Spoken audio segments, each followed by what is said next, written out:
Gear Mondays, the greatest Metal Gear podcast ever. I don't agree with you. Releasing on Monday, every Monday. How did you patch into my radio frequency? Stinks in here. Bad.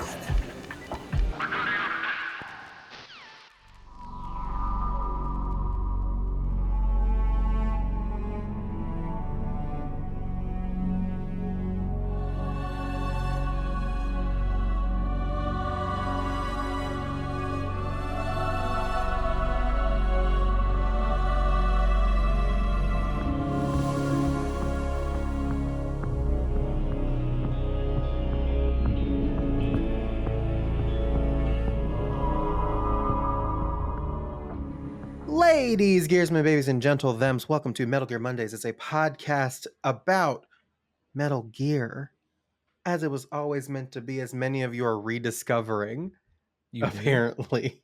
Ooh, you knew.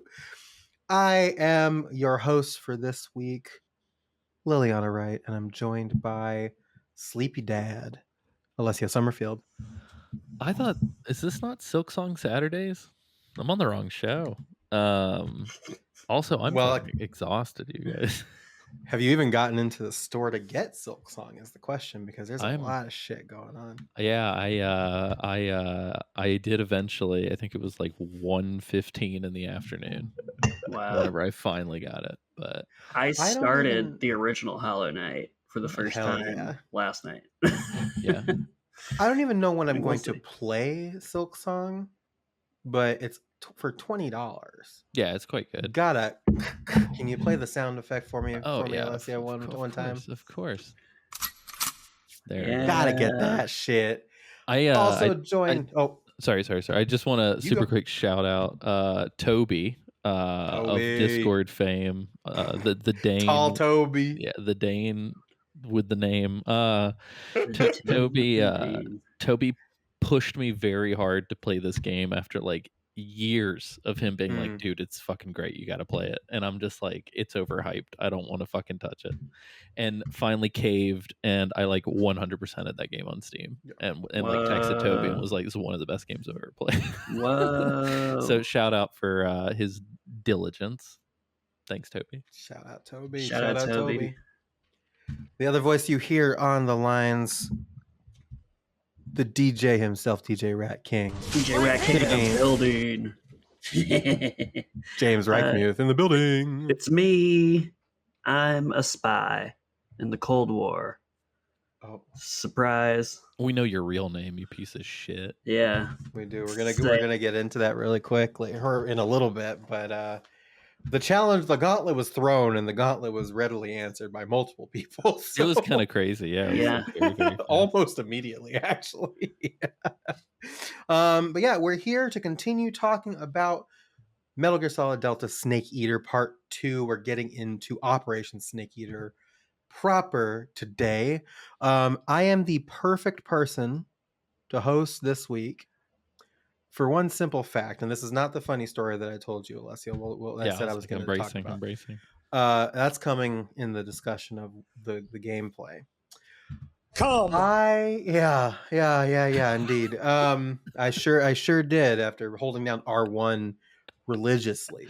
Yes. So we and not to like super date the podcast, we are recording a different. Oh, we're married at this point. Yeah. Yeah, we are. But we're recording on a different like schedule this week for various like a week early. Yeah. And when James reached out and was like, "Hey, can y'all record like Monday or Tuesday instead of our typical Thank Thursday?" you, by the way. Yeah. Of course. And we were trying to figure it out. Alessia had stuff to do. I had stuff to do. We're trying to figure it out. And we were just like, what if we record on this day? Which wound up being, from that discussion, tomorrow, basically. And I was like, yeah, I'm free. I could do it. Let's go. And so I was really excited to record with my friends. And then I went to bed. And as I was drifting off to sleep, I was like, oh, fuck. I need to play the video game. Yeah. Because I hadn't played this section yet. To be like that. Nice. So I woke up this morning and I got a little bit of work done and jammed through it and had a lot of fun. So I'm Fresh. perfect, fresh as a daisy, fresh as a lily, even some might say. Oh, Hey. I accidentally played through this section 3 times, so we'll How talk do you about that. accident? Damn. Oh, okay. Accidentally. Okay. Well, I'm I sure mean, we'll get I to can that. also just talk about it right now if you want me to. If you want to. So as the astute listeners from last episode know, Alessio was tipped off that, quote, the quality of life features make the game too easy, so you should play on Uh-huh. hard. Mhm. And I was like, all right. Not gonna lie, it does keep it tense. I do like that. People literally only sleep for like fucking 2 minutes when you trank them, which is like Mhm. another level of fucking stress I did not Yeah. know I was scared of. But the shitty part, and somebody's gonna laugh me off, probably. I'm talking to you, Walter Fang. If the boss fight with Ocelot that we're gonna get to, spoilers for fucking 30 minutes from now. Fantastic. It was great on hard mode. Yeah. It was wonderful. Great fight. Fight after that felt like a fucking slog. Yeah. Like it was just like the character in question shields up Bullshit. very frequently on hard. I was like, these are video games. Yeah, it took such a fucking long time. And it wasn't even difficult. It was just like a skill check in terms of like patience. Yeah. And I feel was like I just locked in "Fuck this." really hard on that fight Yeah. because it was I didn't play on hard, to be fair. I Right, played on right. normal, but I feel like my brain Mhm. connected things this time around that I don't think I ever connected before. Nice. So I Yeah. really like I mean, I did the Matrix. Yeah, I did beat it, but Yeah. it took like three tries, and each try took so long that I was like, I'm gonna restart on normal. And I Mm. literally played through the entire game back to that point on normal. And then, of course, since I'm playing the original, I played it that way as Again. well. But I did Yeah. play through it on Delta twice, and I did notice some shit that I probably put my foot in my mouth last episode about that we can talk about. Very interesting. Before, I did want to bring up one thing that I thought was really funny. So we talked, and I don't know if this was in the original or if this is a new one, just because they wanted to go wink for it. But did y'all get the conversation with Paramedic about On the Beach? No. I don't think so. I called the save one time, and she said, "Snake, have you ever heard of On the Beach?" And it was about the movie, the story that we talked about in the Death Stranding season. That's the inspiration for the subtitle of Death Stranding 2 On the Beach. Are they allowed so to do that? I mean, guess they is Hideo Kojima allowed to reference direct lines from Metal Gear and Death Stranding? True. Is anybody allowed to do anything, or are we all just on this rock? Oh yeah, Yeah. Which Not the that's rock. super. That's weird. fucking nuts, though, for real. Yeah. We're spinning off this third rock from the sun with hit record Joe. Wow. Yeah, It's just doing pretty some cool. Googling. I'm not seeing it in the original, so it could be new. It's wild because again, like the reason why I'm questioning whether, because it feels too on the nose to not be a little clever little wink, but the thing of it is that like On the Beach is about like nuclear holocaust, like the survivors of a nuclear apocalypse. And there's a lot of like Cold War stuff in this, and it's about that time, so it's just like it could have been in there originally, but it feels like it was a little like hello. Yeah, because I really only save before and after the section that we play. Like I probably only save like once or twice whenever I'm playing these games. I save in every single zone. Well, so one thing that I don't think we talk about is Delta has an autosave. It does. And I mean, I'm not sure if the autosave, it seems like mixed reports, but like, so one of the hardest difficulties gives you a very limited number of saves, or in order to get a certain code name, you have a very limited number of saves. I don't know if the autosaves count towards it or not. Yeah. I can't imagine. But the autosaves were super helpful, at least when it came to stuff like boss fights or fucking up.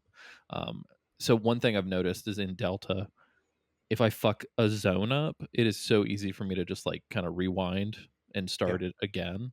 Whereas in the original on the PS2, it's like if I fuck a zone up, like I gotta like turn the whole fucking game off. Like, Right. Yeah.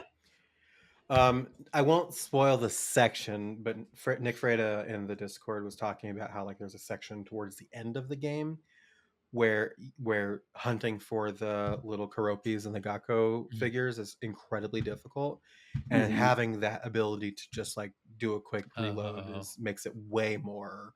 Also, apparently, you don't have to do it in one. You don't have to do it in one. No, they save them. They It save just them. accumulates. Oh, that's cool. I didn't know that. I do like the pause screen that shows you if you have or have not gotten them in that area.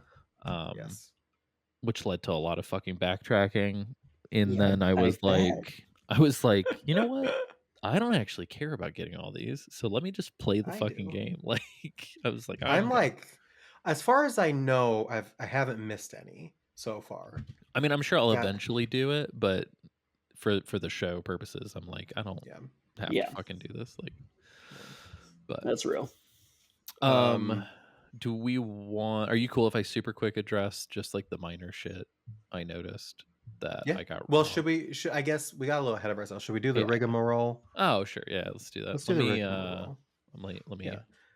Let me find the victim for this victim. Jesus. Do you? Well, Alessio hunts for the victim. Describing people that pay for our Patreon as victims is very a choice, we'll say.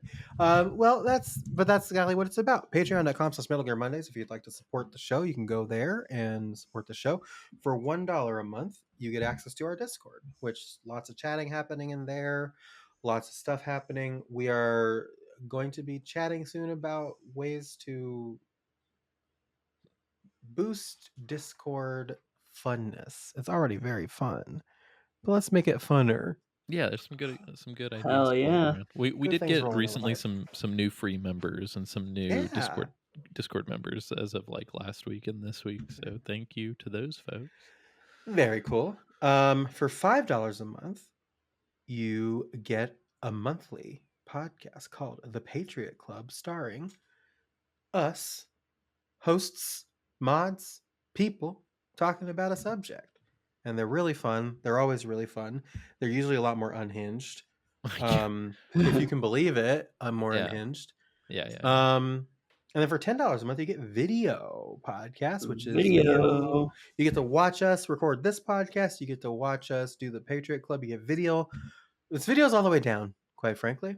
And you also, if you subscribe at $10 a month, get to sponsor an episode of the show. So we pick a new $10 sponsor every week and or every episode, and they sponsor the show. So Alessio, who you got?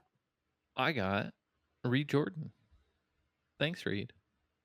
Yay! Be cool like Reed. Be cool like Reed. Yeah. So now that we've gotten that, let's talk about some stuff. Some things you want to clear the air about. Yeah. I don't know. Sins of the past. I mean, I'm sure some people are more sensitive to this than others, or less sensitive, or whatever. And I don't know why I feel like I have to do this, but like, I feel like when I say something on the show, and then whether it's like a week later or a year later, if I'm like, fuck, I totally got that wrong, I feel this like need to be like, guys, I'm so sorry. I fucked that up. I don't know if this happens with you guys, but it does happen with me as well. Doesn't matter how many times you fucking play the part for the show. Does not matter if you played it today or a week ago. While we're talking, sometimes you just misremember shit, or you forget shit, or whatever.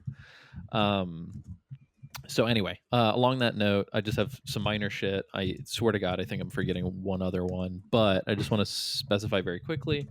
One's not really a fucking note even, but first and foremost, you press X to mantle and vault and stuff in this game. I erroneously last episode said that it was triangle, but that's just when you're like sticking your back against the thing, which is the only way to do it in the original based on my testing, which is why Kay was like, oh, I didn't realize there was vaulting in the original. So if you stick your back against it and you press triangle, you can do it. In this game, though, at least on the new controls, it will prompt you with an X prompt to do it. So that was a whoopsie. We also didn't talk about how fucking garbage the like cover sticking is in Delta. Like Kinda tough. legitimately. Kinda tough. I'm not, Weird. it's not great. It's not awful, but it's Yeah, not, there's been worse. it's not as good as the originals. Like I feel like sensing. the way that I feel about it is that like I feel like in the Discord and discussions that we're having in our group, Mhm. I feel like the stick to cover system came in and individually murdered everybody's mom Yeah. in front of Yeah. their eyes and made them watch as she Well, it's because you get fucking caught and scared, and I've never gotten caught with it. It's just sometimes I'm like, oh god, and I have to like Right, re-stick right. myself. I feel I get like I'm caught the all only the time. person. I feel like I'm the only person that's not like screaming about this. Maybe later Nice. on, because again, it's only happened to me haven't- once. It's only happened to me Yeah. once. It just so happened to be like very early on, and I was Mm. like, "What the fuck?" And so now I'm Yeah. just like constantly like looking over my shoulder. Yeah. The other thing was you can get an SVD sniper rifle in Virtuous Mission, which we didn't talk about. That one's whatever. That's just me being anal. I swear to God, there was a third note, and I have been grappling trying to figure out what the correction was. But as we encounter shit, if you want to call it out, totally fine. Just be kind about it. And if we catch ourselves, we will also say stuff. I also want to clarify, just because somebody brought this up, I don't know if it just came across this way or what, but we were talking about the way the Sorrow enters the helicopter in Delta. I wasn't intending to state that he just doesn't in the original. I just think the visual effects for it are like way more pronounced in Delta. For sure. But anyway, I also forget what comes out of my mouth the moment it comes out of my mouth on this podcast. So maybe I did say he didn't do it in the original. But anyway, that is that. I'll etch one notch in my skin for every for every mistake. He's not joking. Those viewers who aren't paying $10 a month can't see it, but he has the materials to etch it into his skin. Oh fuck, he really does. Oh no! Put it right. Just a pound of flesh. Oh, whoa! Jesus a Christ. Pound of flesh. Am I the only one that doesn't have a knife at their desk? What is going on? Yes, this is some fucking. James just. Do I need a knife? You might need a knife. Takes apart and puts back together a fucking handgun like it's nothing. This is fucking everyday carry right here. Yeah, please don't bring a knife to her. If anybody, all those folks that remember. Also, I just really want to quickly state. It is actually kind of crazy what kind of numbers Metal Gear content on this show does compared to literally anything not Metal Gear. Because I wonder why. Well, I 100% was like, I 100% was like, Death Stranding is pretty fucking Metal Gear adjacent. Yeah, it's like so the Venn Metal Gear diagram is like 90%. Playing through this game, I'm like, it's all there. It's all connected. Yeah, I think I'm gonna do a video essay. Like I'm fucking in it. The thing that gets me the most, the thing that makes me laugh the most about it is that like the show is called Metal Gear Mondays, right? Sure. At its heart, it's a Metal Gear podcast, and we know this, and we accept this, and we love That's this. the primary. It's because we love Metal Gear. The thing of it is, so to an extent, I understand why like Death Stranding would not get as many listens as Metal Gear, especially a remake of such a beloved Metal Gear. Yeah, that's fair. Game, that's right. Fair. That's fair. Beloved. The thing that makes me laugh about it, and the thing that gets me, are the people just like, "Wow, you guys are back finally! Yeah, we've been back for weeks. We've been back for months, even. Open your eyes. Months. Where have you been looking? I mean, So if to play devil's advocate, they might have just like looked up Delta in their feed or whatever. And that's, I think it is like they probably like Googled Metal Gear Mondays when it came out to see if we were even back or trying to do anything. So it's just funny to me because I was like, as soon as I cracked open the platform that we use to upload the show and stuff, it always hits you with like stats on the main page. And it was just like seeing the little fucking bar chart that was just like, hey, your Delta First Impressions episode has more listens than half of the Death Stranding 2 season in 2 days. And I'm just like, what? So anyway, thanks guys. If you didn't listen to that season, just know there are probably some jokes or bits from the Death Stranding 2 season that we will probably build off of. As much you owe it to yourself to listen to the Death Stranding 2 season. The lore of MGM. The lore of MGM, the lore of Hideo Kojima. True. It's Yeah. really There's great weird. interviews in that season. That's Yeah. true too. I like to think that the show's pretty evergreen and you could pop open any season and listen to it like isolated. Crack open However, a warm one. it is funny how much there is like a chronological like humor like build of like jokes and callbacks and all this Yeah. shit. And so it's like I just often forget there are people who probably only listen to like 10 episodes and never any other season. Like That's one of my favorite like phenomenons. Like I love like lately I've been on a kick. I'm just like watching a lot of video essays and going from like something that's like more recently released for someone who's been doing it for like 8 years and seeing the difference in like humor and pacing and conversation. I was like, I fucking love seeing that shit. yeah. So, but for the full oeuvre, if you're like, The full I need to oeuvre. understand this weird side joke, it's Yeah. like, please go back and listen to the other seasons. Even if you don't plan on playing Death Stranding, you know what? I think we covered it in such a way that like You can don't- get you don't the have to. yeah. You can play Honestly, it through us. Yeah. Some So, of my really- best experiences have been listening to other people play games that I myself either don't want to make the time to play or maybe I'm too afraid to play. Yeah. Yeah. But peek Could be behind the you. curtain, a lot of fucking listens and views on stuff that we do. They hit at weird peaks and Yeah. way in the future. Cause like I will log in and randomly some episode we did like 7 fucking years ago suddenly has like 2,000 listens. And I'm like, did somebody plug that episode? Like what just happened? So yeah. Anyway, when you've got like a decade of material on the internet, it gets real easy for some of it to stick somewhere somehow. So nice. Lily, do you want to move us along? Sorry for all the asides. No. Well, number one, James, you mentioned video essays. I want to give you and everybody else a pro follow on YouTube. Daryl Talks Games. Oh yeah, he's I love Daryl. He comes at like video game. He does like essays and approaches them from like a psychology standpoint because that's what his background is in. It's very good. He did one. His most recent one was he did a video called "The Horror of Parallel Worlds." Ooh, good shit. So definitely check out Daryl Talks Games. Secondly, before we get into our coverage of part 2, I want to read this email from Josh Shermer. The timing Who of that with the says- Shermer was Shermer, who says, "Hey MGM crew, I just wanted to Hi. chime in about the debacle of James's first name." Debacle. Dog, you're about to get Debacle. Rumpelstiltskin. I'm out here on a boondoggle. There's a debacle happening. Now I want to get ahead of this, James. I want to get ahead of this. Am I in a scandal?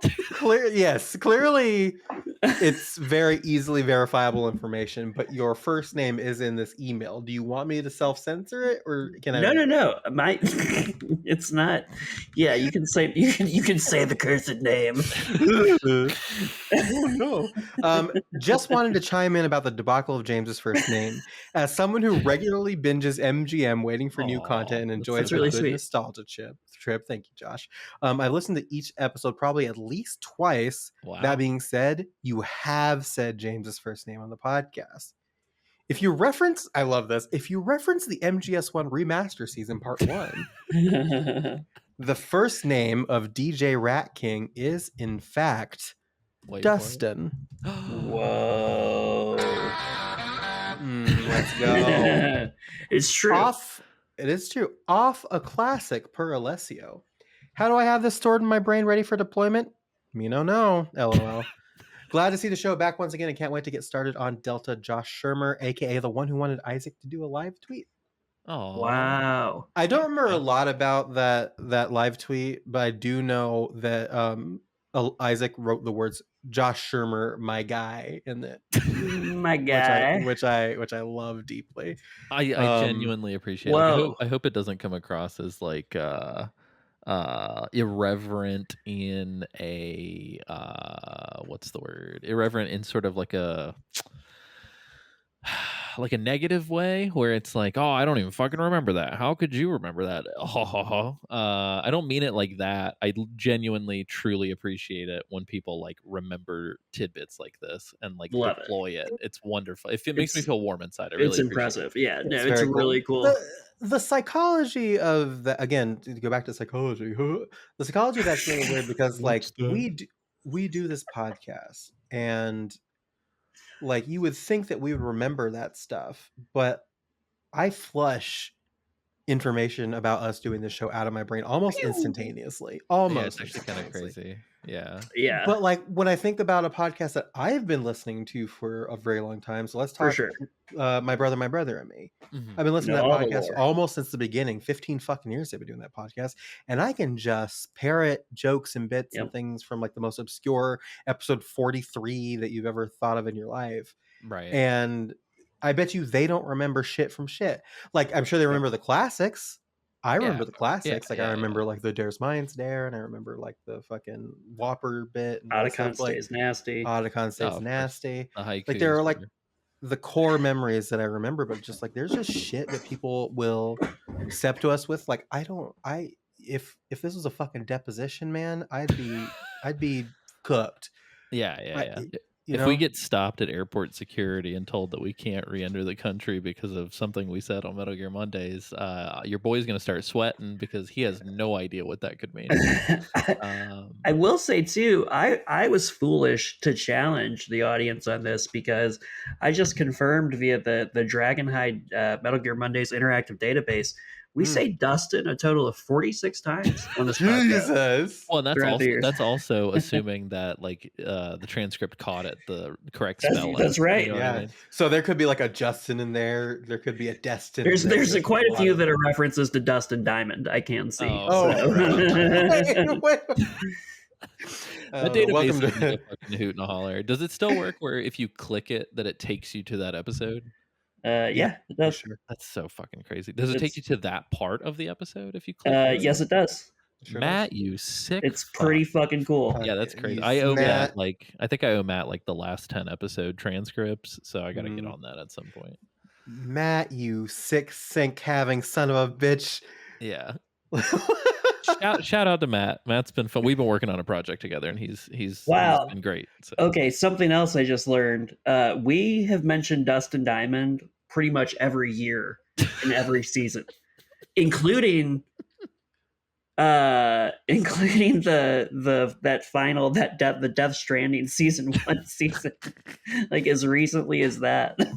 Wait. The one that I did with before? Yeah. Or Yeah.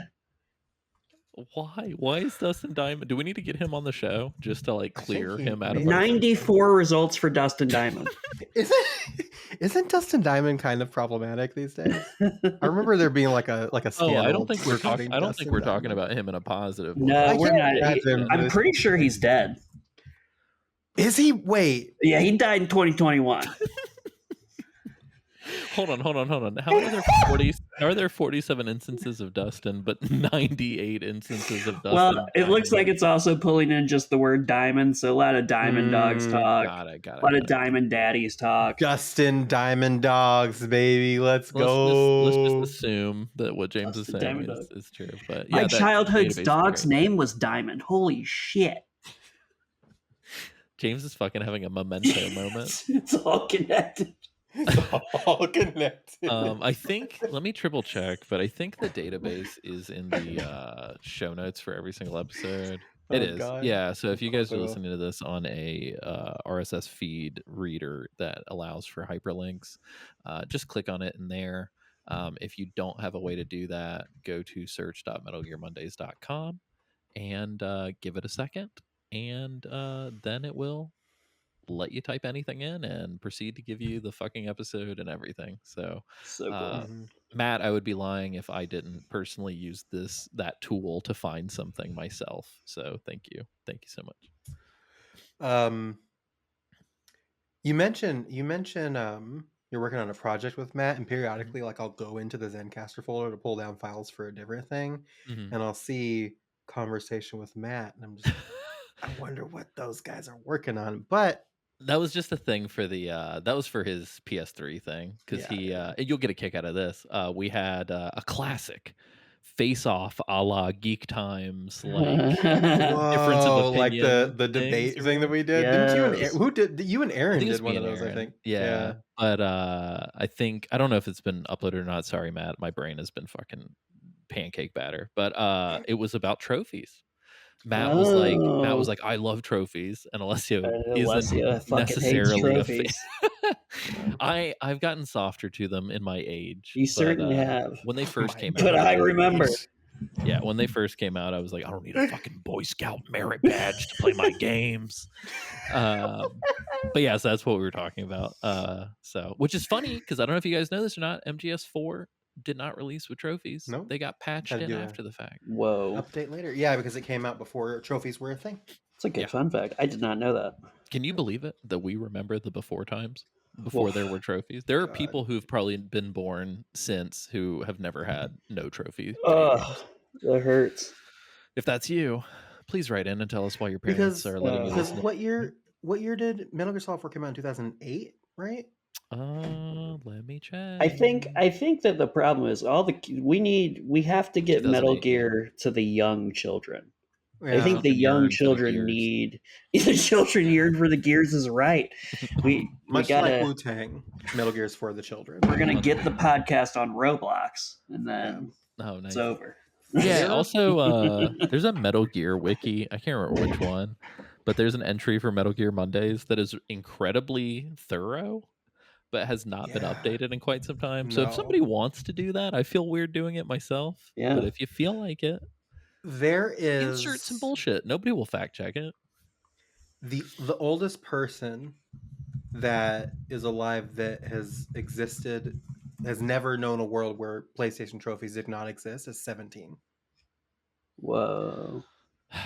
There are just days when I wake up sometimes and think to myself, like, man, this shit really is going to be over at some point, isn't it? And I get real sad. Yeah. I'm getting Yeah. old and it sucks. Yes. It is fun to see my daughter grow up, though, but it is also not fun to realize that it's a double-edged seesaw. She gets Yeah. older, and so do I. Slipping through my fingers all the time. Let's move. Yeah, let's rally. Play along. I did want to give James an opportunity to give, because we kind of talked about like our top level feelings on the first impressions episode. But James, if you, because since you weren't on the episode with Kay, Yeah. I wanted to give you a second to talk about the Virtuous mission. Anything notable Virtual that you mission? wanted to? Yeah, exactly. That you wanted to bring up, spoiler-wise, that stuck out to you in the virtual mission. I'm glad you asked. One, loving this shit. I feel like I yearned for a video game that isn't going to open up a world in front of me in which I have to go and explore every nook and cranny, but instead a game that will let me fucking sneak and take people out and be a spy. And I feel like I found that here. I really like I feel like I've got a weird perspective because I'm mostly familiar with Peace Walker and 5. Oh, right. And so it's interesting getting a lot of recontextualization of characters. Meeting Ocelot for the first time just felt like real nice to me. I was like, oh, that shit, fuck, I lost my mind. I was trying to explain to my partner Kaylee like what this person did, and she was like, she thought I was describing like an anthropomorphic creature, and I was like, no, it's a man who's named Ocelot. Yeah, it's a man what were an Ocelot. Yes. So yeah, I'm having a blast. That's fun. I did I looked up some videos from MGS5 just because I was like, I don't know why, but like Troy Baker era Ocelot, like I do not have a lot of memories of because I think I only played through MGS5 like once. Like I did do a bunch of stuff in it, but I don't think I like beat it more than once. But I was looking some stuff up, specifically looking up stuff at how it applied to MGS3. Yeah.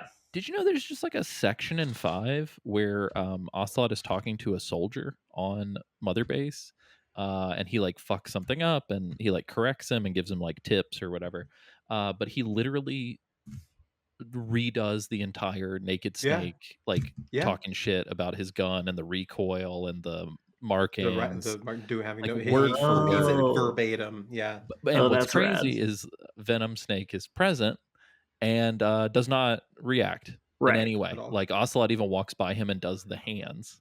Mm-hmm. And if we ever revisit MGS5, that like sparked in me an idea where I was like, oh my God, I gotta talk to the guys about this at some point. But I'm starting to feel like the entirety of MGS5 might have been like homie passed out in bed, like having his memories fucked with, and Yeah. not just the hospital at the beginning, but like the entire Yeah. fucking game. Shit. And so I was like, fuck, dude. And so it's like, anyway, I was like trying really hard to not go down a fucking conspiracy hole, but You gotta talk to the Who about it. The guys. Hey, that is a generalized Gender term. neutral guys. Hey, if that's I'm giving you shit. if that's the closest you've caught me, I'm proud of myself. It's Because actually I'm you've been. always very nervous about fucking up people's I dead love- names. I love Alessio dearly. One of my favorite people in the world. We know no, this. I'm scared. No, it's not bad. It's the thing, but one of the reasons why is because throughout this process, the only person who has been more like, I need to make sure that I'm fucking on point and making sure I'm not misgendering and making sure I'm doing and calling you the right thing. The only person that's more worried about that in my life than Alessio is my wife. Oh, yeah. So and Alessio, and both of them fuck up the same amount, which is 0. so now I'm in a race, is what you're telling me. Now I need Yes. you to like hit me up when Chelsea fucks up, because then I'm like, oh, thank God. I can finally misgender and be free. I can finally My start saying the R transphobic word. dreams. That's something entirely different. Yeah. brother. I got Oh, I meant relax to myself. I can finally. Oh, anything else, James? Would you any more musings?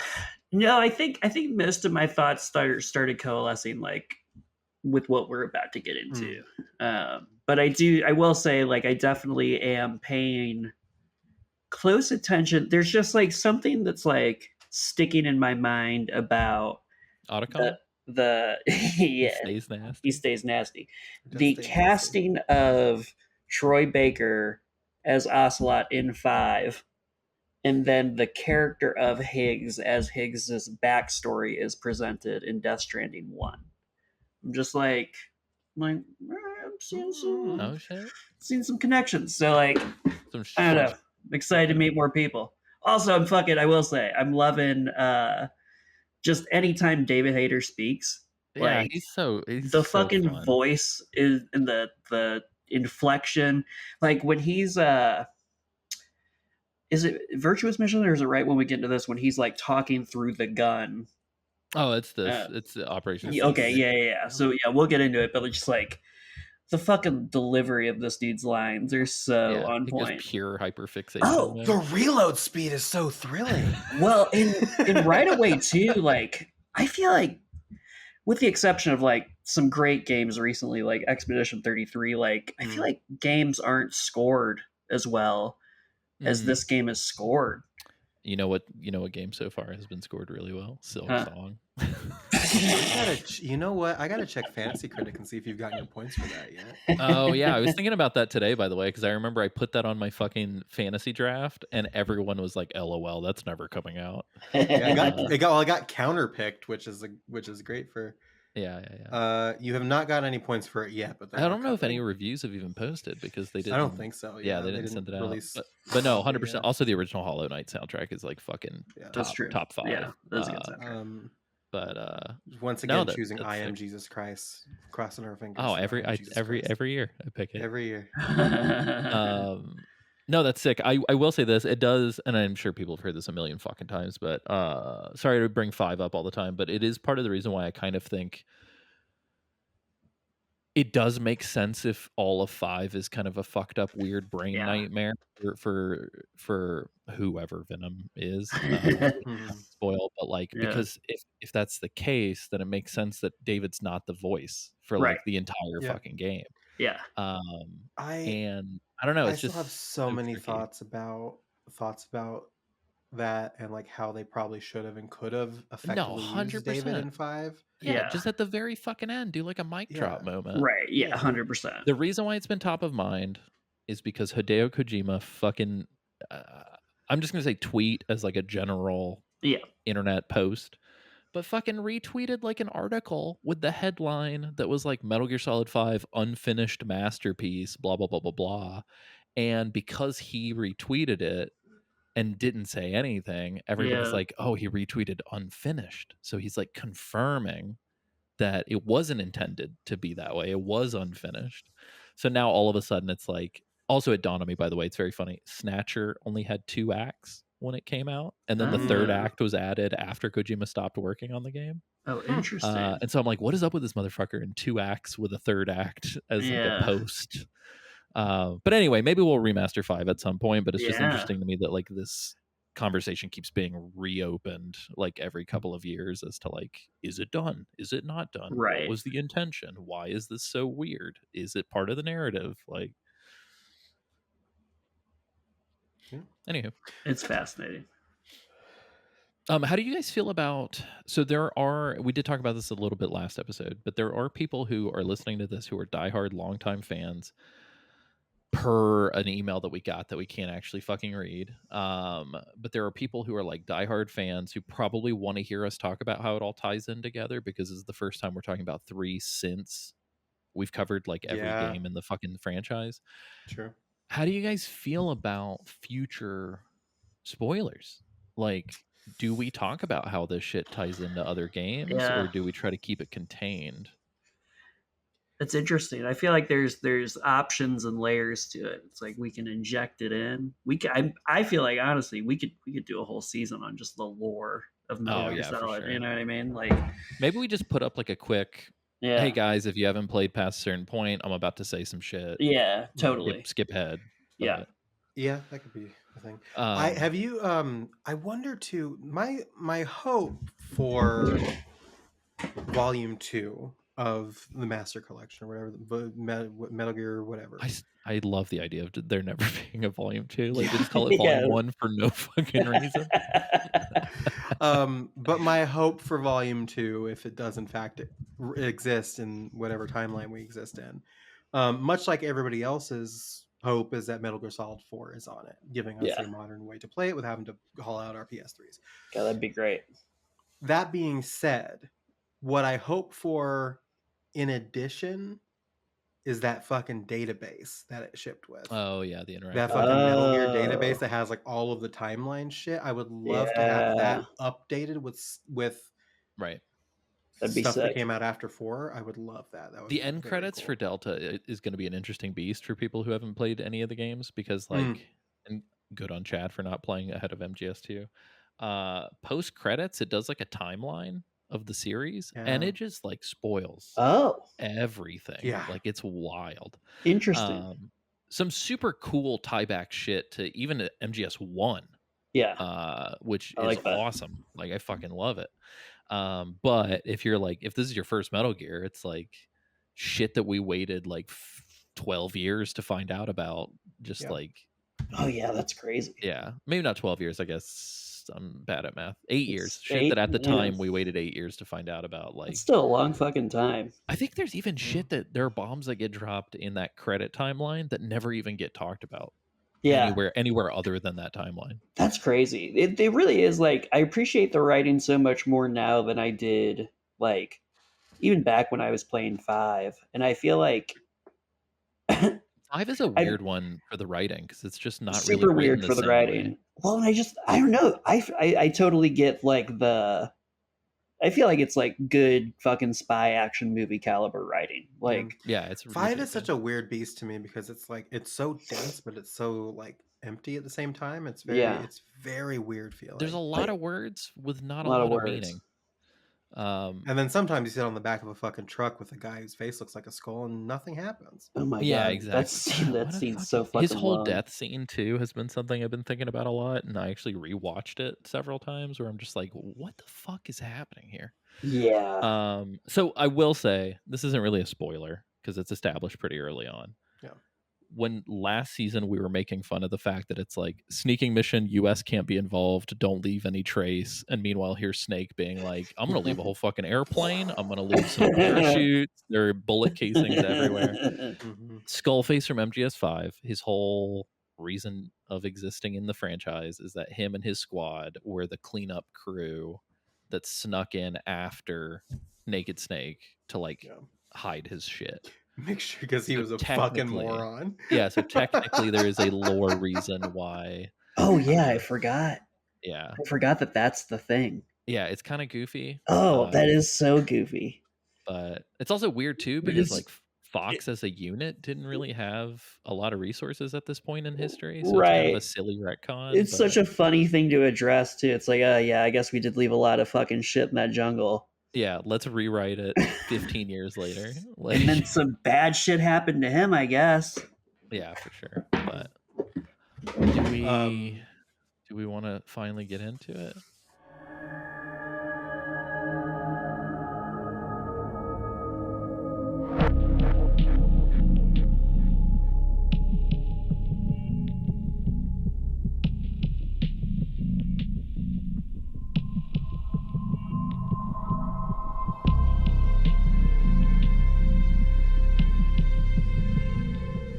The virtuous mission failed, as we know.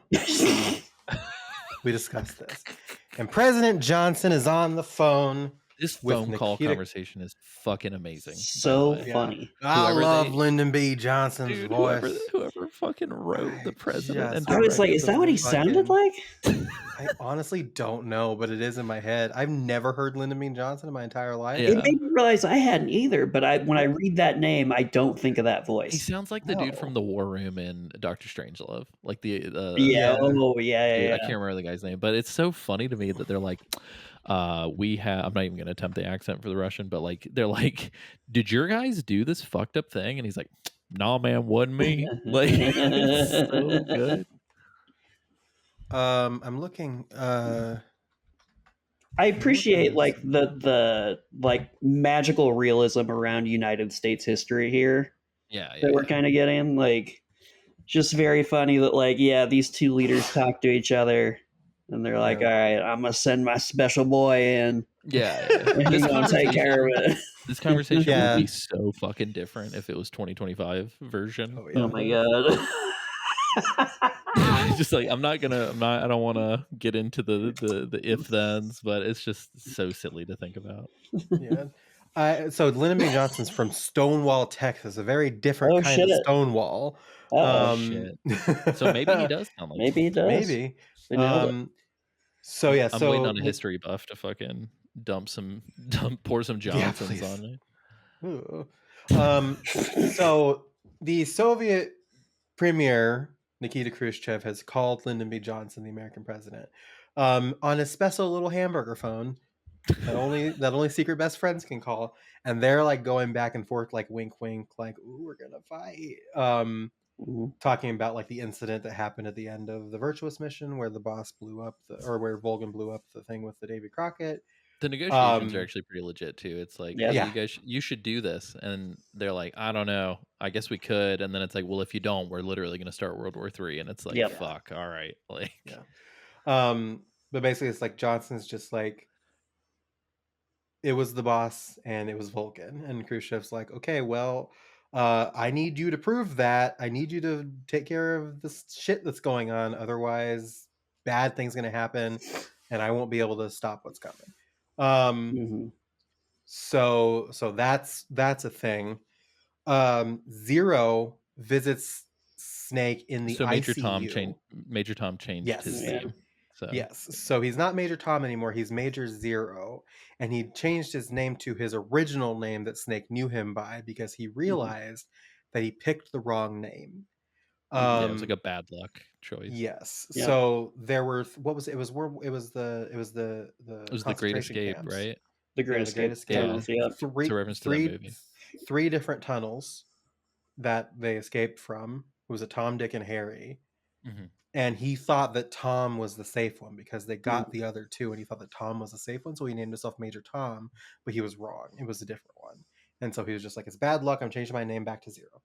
That's a fun reason, but it's Yeah. also so weird because it's like Major Tom is so fucking blatantly a David Bowie. Oh my reference. god, right? Yeah, I But I love guess the Bowie doesn't fusion usually of all like of these that. things, right?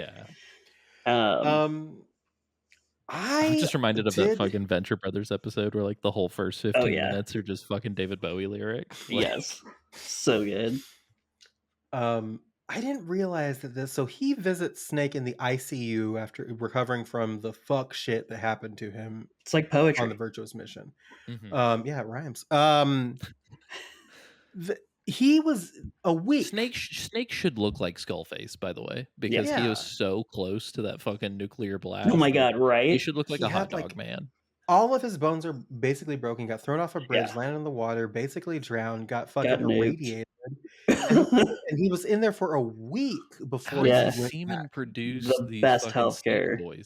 How does that happen? Oh, He no. should be fucking Well, this is sterile. before we even have to think about special semen.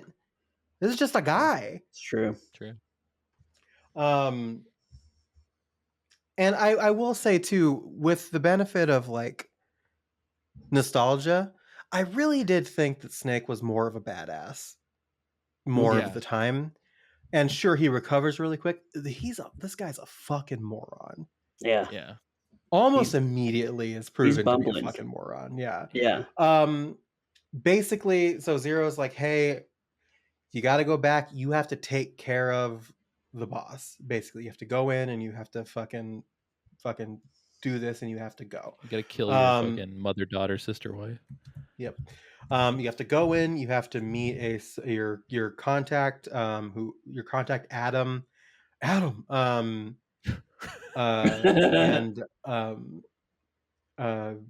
get some information and organize an escape route to get Sokolov again and like all this other stuff. So you got to go in. You got to clean up this mess, and you have, I think how many hours is it? It's like a couple of It's days. like 48 or something. I think. Yeah, it's like 48 hours Not to much.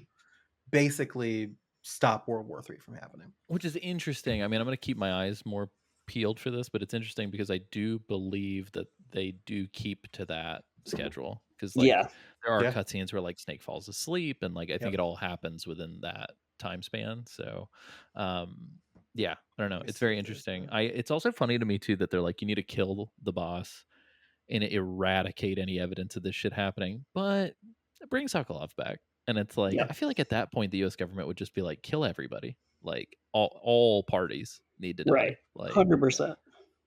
which is also very surprising that they don't have a loaded gun waiting for Naked Snake after the mission, where it's like, okay, now you have to go too. Like, yeah. So you're going in, you're getting dropped in to Selenoyarsk in a drone, and you're gonna go and do this thing. Paramedics back, and we've also got Mr. Sigint, who is your advanced weapons specialist. And all of these people are going to be very important for a very long time. But yeah, so you got Mr. Sigint. Fun fact, Alessio, if you call him and call him enough, he will just outright say that the boss was the Joy. So oh, nice. Okay, cool. Whatever.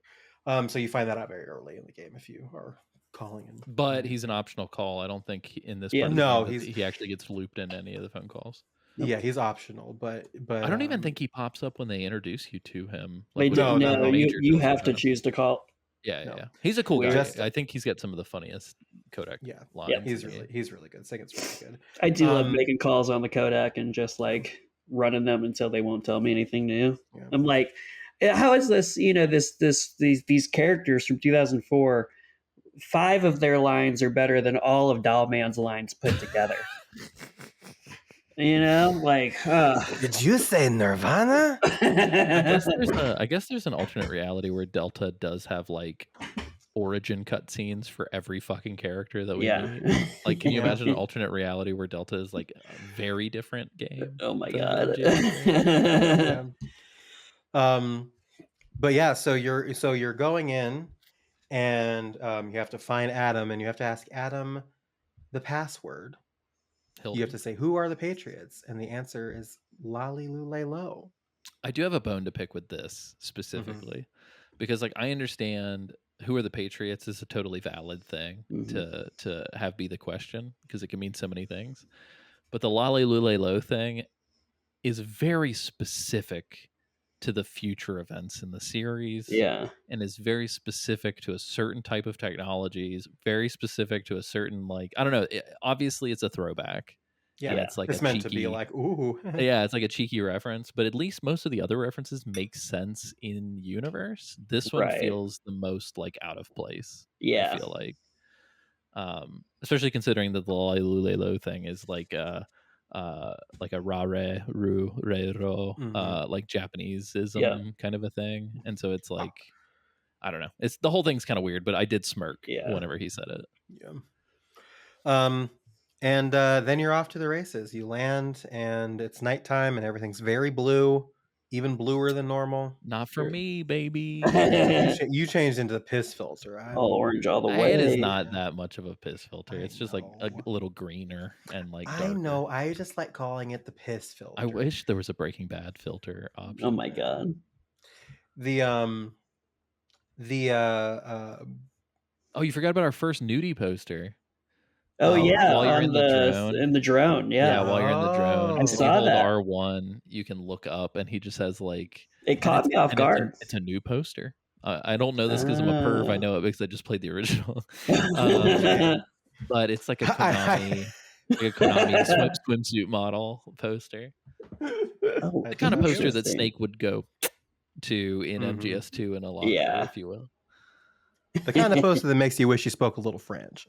That makes you wish you spoke a little Japanese. A little konnichiwa, you know what I'm saying? Oh my god. Konnichiwa, bitches. Speaking of that's a reference. Nice that's callback. A reference. Yeah, nice callback. The Japanese delegates, request the Wu-Tang Clan. What a shame what happened to that man, huh? Yeah, that show was so good. Yeah. Anyway, so now we are off to the races. So we got to get through the jungle again. It is interesting and we gotta get back to Rosfet stuff. Yeah.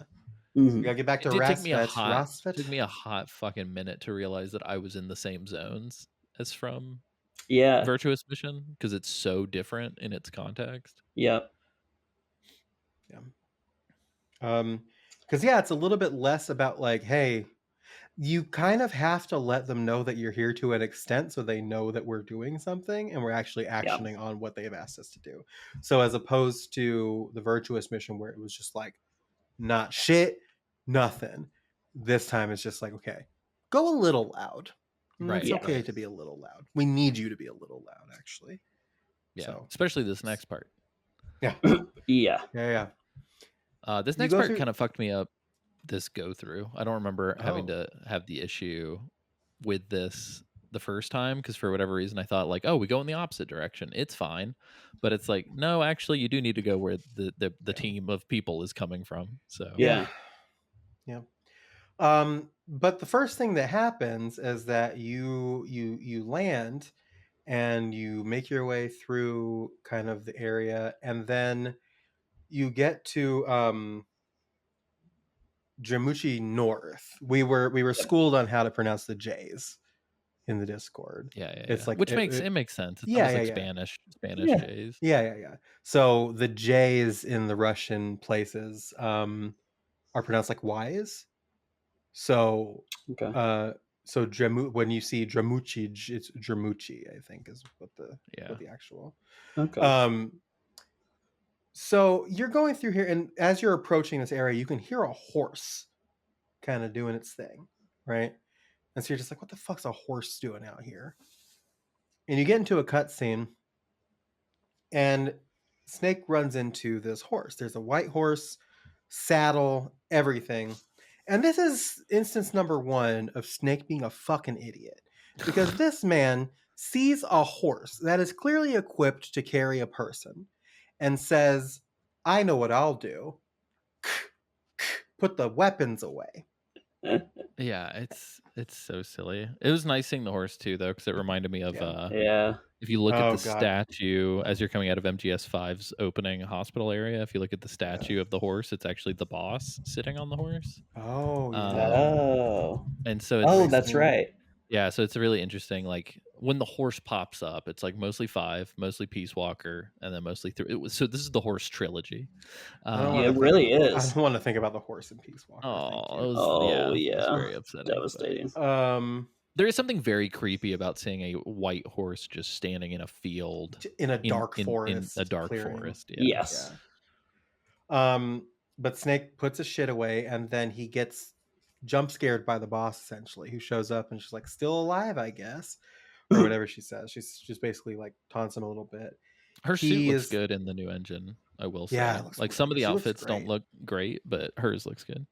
Yeah.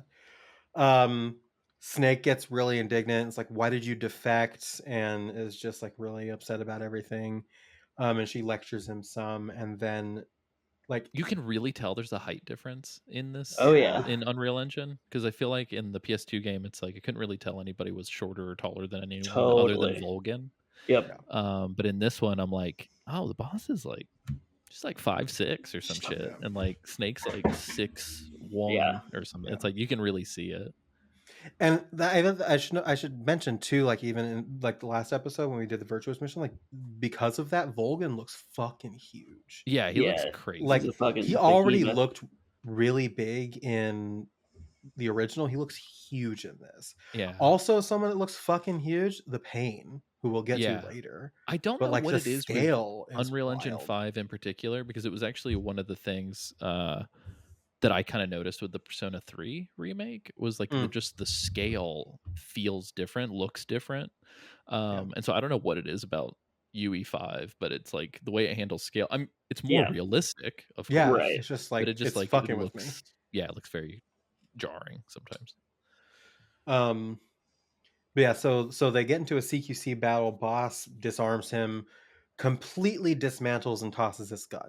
So for this next section, you don't have any weapon. You don't have any like fireable weapon, Which is pretty cool. I like it. Yeah, very very cool. Except for when but you she see do- fucking Gakkos and Kirotons, and you're like, Yes. I gotta come you have back. to you have to retrace your steps. Yes. Yeah. Yes. I don't think we Um, addressed this in the last episode, but the Gakkos wearing ghillie suits. is, Yeah. Like the funniest Yeah. shit. It's like, very funny. It does make some of them So funny. incredibly hard to see. yeah. Yeah. agree. That is true. I did watch a video about it, and the Gakkos and the Kerotons do not alert guards when you shoot. Oh, them. interesting. Oh. Okay. So Yeah, they 'cause make I the shot noise, one but that they was don't. very, very close to somebody, Yeah. and Yeah. it didn't seem to do anything this time. I tested it out, and interesting. like later on when you're going through the area with the electric fences. Yeah, that's where I did it. Yeah. yeah. There's not a single like It's Way just more kind of- dogs in hard mode. Just gonna put that out there. Oh, Having played really? both normal Oh. and hard. I did not expect Okay. there to be Shit. Those dogs lesser are tough. behavior dogs. Yeah. They don't stay asleep for very long. They wake up real quick. They stay asleep way shorter than the guys do, and the guys don't stay Yeah. asleep very long either. If you're Yeah, on hard not it's hustling. like extra short, which sucks. I kind of want to like see what it's like on very easy after I'm yeah. done with it, just to like Fun- see how fun easy I fact. breeze through it. When I played the original as a kid, I was so nervous about it being very hard that I did play it originally on like the easiest Hell yeah. difficulty. They give you. I was reading. They give you this thing called the Easy Gun, Yeah, it was which is that like a era. trank. It's a trank pistol that has infinite suppression and infinite ammo, and it. also apparently you do not lose it when the boss dismantles your gun. Yeah, it's also like So you can perfect just- accuracy too. Yeah, no drop off, no nothing. So it's like, oh, Wow. okay. And it like really, sick. and it puts people to sleep like with one shot instantly. Yeah, It's- it's the same it's- gun that Snake it's uses pretty in sick. Snake versus Monkey, I think. Yeah. Uh, So anyway, they get into this argument. The boss blows up the drone that drops Snake in, and like just creates real a really loud metal noise. move, by the way. Yeah. Just like, yeah, I fucking saw your bitch ass parachute in. You and your classic tricks. I trained you. I taught you everything I know. Yeah. Shows you how an Boy, boy, M16 shows you how M16 ballistics work too. Oh my god, because, right? the Yeah. bullets Get the fucking tumble. education. Like Yeah. fucking A, that sounds so painful to get hit with like a Oh my God, a right? spinning bullet that's like flipping head over tail. Like, good lord. Nightmare. So she blows up the drone with her ball sack gun. Yeah, That's yeah, what yeah. I've always called it. And says, "You better get going because there's going to be people here to investigate this."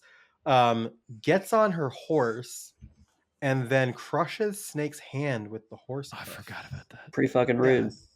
Oh man, I And the thing about missed this the is you perfect don't. cue for my hand, but I'm Yeah. just gonna let it lie. Yeah. You don't hear this in the menu at all. So this man is just going through this fucking game with a fucking crushed Busted hoof hand. hand. Yeah, mangled fucking hand. Yeah. I mean, like, to be just- fair, his hand it's- was sandwiched between like dirt or mud and the horse, so it Still, might not be it's that Still. bad. like they're powerful hooves. Yeah. You know? Horse is heavy. Yeah. Yeah. Do you say hooves or hooves? Because I say hooves, but Hooves. I Kristen say says hooves. hooves. Say It hooves. behooves you to say hoofs. Yeah, Into it. I agree with that. Reese's Pieces. I don't agree with that. Thanks, James. Put it on the record. Aren't me and Kristen aligned on that one? I think she just says whatever the fuck she feels like saying in the moment. I had a fucking like crash out moment earlier with the Burger King brought back their cinnamonies. Oh, interesting. And Chelsea and Chelsea called them Cinny Minis. Cinny minis. Now you know where I'm coming from. Time to And then sin. Yeah, I think about it. I'm never gonna stop saying Reese's Pieces, but I was thinking about the etymology of it. And it's just like it was the exact same logic where it was like, well, it comes from mini cinnamon bun. Yeah, And you don't say cinnamon. You don't say cinnamon bun. You say Yeah. cinnamon bun. And it's a play on mini cinnamon bun, but it also sounds like cinnamon when you say it. So it's cinnamonies, not cinny minis, but Yeah. Do you have some cinnamon in a minute? cinnamon in a minute. That feels so good to say. You feel like fucking Cinnamon Busta in a Rhymes minute. for a second. Cinnamon Cinnamon in a minute. in a Cinnamon in minute. a minute. That's Cinnamon my in a favorite thing to minute. say. Say is if you're fun. listening to this and no one's around you, even if they are around you, Even if fuck they it, are. just say cinnamon in Yeah. a minute. Doesn't it feel great? Just hold on. We'll give you a second. Just say cinnamon in a minute. Wasn't Yeah, that nice? That was a good great. mouthfeel. Wasn't Good that job. nice? It just feels good. But yeah, so the boss crushes Snake's hand with her horse's powerful hooves, and rides away. And then, of course, the guards show up because Snake loud comes a noise little in the bit too jungle. when the He hand does gets come a little smashed. bit, He's yeah. like, oh. He likes it. He likes it. Fun fact: the horse is named Amelie. Yeah. Yeah. But yeah, so now you have to get to where you're going, which is back to Rasfet, without a gun. Yeah. When she blows the thing up and dudes show up, if you wait long enough, they like quite literally do show up. It's not like a bluff. Oh. And it feels almost like that scene in Behind Enemy Lines, the Owen Wilson film. Oh, the yeah, film yeah. that popularized the Nico Bellic jacket before GTA 4 came out. There's like a scene where he gets down to like avoid being seen, but then there's just like a whole fucking army of dudes just like walking through where Oh, he's shit. laying, and it's like very tense, and it always like reminds me of like this moment reminds me of that scene in that movie where it's like you're just laying still and you're like, please just walk past me for the love of God. I see that. Snake can get in blackface as well. It's a Yeah, little that uncomfortable. the fucking the crazy face paints. Just the communist Soviet face paint. Yeah, Really, yeah. Those are fun. Those are funny. that got me. Yeah. So basically, we're just going through the same section as the Virtuous mission, except at night, without a With no weapon. gun. Yeah. Yeah. So the stakes are a little bit higher, and I thought it was pretty fun to kind of like force yourself to kind of sneak and not use your gun and not like, because again, I'm trying to do this thing where I don't kill anybody. Yeah. Unbelievably. But it is very cool to have to force yourself to either like really like get intimate with CQC or just fucking get through. This game is and much harder, at least these zones, to just like sneak through without Big time. dispatching anybody. Yes. Yeah. Especially fucking Dolina Vodno with the Mhm. bridge. Yeah. That bridge That bridge is a piece of shit. so fucking hard to get through without like doing Without anything using the to Hornet. anyone. Yeah, the Hornet. Yeah, like either using the Hornet or putting somebody to sleep or choking them or whatever. Like if you don't dispatch and all the pieces are still on the board, it is pretty It's like difficult. At least for me, impossible. it's pretty difficult. It was really hard. Yeah. So yeah, so it's pretty tricky. And again, you can kind of like go back through the sections. You can go back to where you landed in the Virtuous mission, and there's like a big. Did you go back to there, by the way? Yeah. The goat. Yeah, the goat freaked me out, but I Yeah. also put it to sleep and ate it. Yeah. But there's also some stuff I think you can pick up. We're gonna lose our fucking minds if we do this throughout the whole season, but there are like secret camos There's like and all that. camos and more Keropis and more Yeah, Gakkos. you and can like get the everything. raindrop camo, I think, Yeah. at the bridge, Oh, that's neat. Yeah. which is cool. But yeah, That so we're little not gonna call it out alcove. every episode, but Yeah, that little alcove down the other side. There's new stuff there, so you can do that. But yeah, Huh. definitely Um, check the shit that you checked during Virtuous Mission. Check it Yes. again because they do refresh with new. Yeah. It's pretty cool. It That's gives you a nice. good reason to go back and explore instead of like just beelining it too. Right. And you still should do it anyway because there's stuff that you can't get without a gun, and so you will get your gun back later, and you can still go back. Yeah. Oh. Yeah. Time though. So, yeah. But yeah. So again, like an additional layer of challenge to it, but the goal, of course, is to get back across that bridge and get to Rosfet, where you will meet Adam in theory. And so you get to Rosfet and there's nobody there. It's completely quiet. And you're just like, okay. So again, great time to hunt around the area Yeah. and find other stuff. Here's where my funny story comes in. Oh, sick. Okay. So I'm looking around. I'm hunting around, just looking to see if I can find like whatever. And in the central building, on top of a stack of crates, there is an item, and it is in Mhm. fact a cardboard box. And I was Yes. very excited. There's some to cool get that shit in cardboard here box. because there's like Yeah, a there's- mine detector, thermal goggles. Yes. Yeah. Oh, I remember the correction. So Kay was talking about motion sensors with the sonar and all that shit, like Yeah. tools that you could get. I didn't comment on any of it because you don't get it in hard. You like get nothing. Oh, All you Oh. get's like the AP sensor, I think, and then Oh. and that's it. Okay. So That's- I didn't even That's know nuts. I didn't even know what the fuck that tool was until I mean it's in the original game as well, but I just totally did not even remember. But yeah, Right. just so you're Whoa. aware, I don't think the game necessarily tells you this. Maybe it does, and I just didn't see it. But there are certain tools that, depending on the difficulty, you just don't get. Period. Yeah, I had no Yeah. idea. Like I know, like like you can find the AK-47 here. Mhm. Again, mine Yeah. detector, thermal goggles, all kinds of stuff. If you don't They- care about killing people, I was gonna it's say, I very will good. say, I was trying for a while to not kill, and then I got low, and that AK was singing to me, It's tempting. and it's fun. calling to you like the Green Goblin Yeah. mask. It really was. You Yeah. can switch it too. I think between like semi-auto, and full auto. I think a lot of the I'm guns going- have like alternate firing. Full now. auto, baby. So I'm looking around. I see there's an item on top of these crates. So I climb up to the top of the crates. I grab it. It says cardboard box A. Yep. And then as soon as I grab it and I see the letter, like the words cardboard box A, from outside of my building, a single car horn.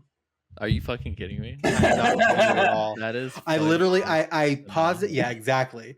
And it was from like this, so it wasn't like outside of my building, but it was legitimately somebody was honking at somebody on the road because like if you walk past like the little pond that separates So it our sounded very place from the distant. road. Yes, it That's sounded just like it incredible. does when you hear it on the Okay. show. So I see cardboard box A. I hear burp, and I paused it and I threw my controller down on the couch and I stopped. And I looked around and I was like, "Where is he? Where's that bitch Alessio Summerfield? He's Your in my closet? goddamn walls." Just in your So- closet with a fucking soundboard. Yeah, That is So- fucking incredible. that That's a freaked very me out funny for a story. little bit, but yeah. So I had a fun little moment there. Thermal goggles Um, are excellent, by the way. Even if it's Yes. broad Yes. fucking daylight, Yeah. I keep them equipped, and I just like Yes. toggle it on and off at Yep. random. Really They're good great for for like finding animals and Yeah. seeing boxes. seeing So of good. grass. the fucking Yeah. trap Traps. doors. Yeah, Yes. the traps. Yeah, I use like there's the a section goggles here in a all the little time. bit. There's a section here in a little bit that's just filled with claymores. Yeah, God per, bless. for trivializing Yeah. it.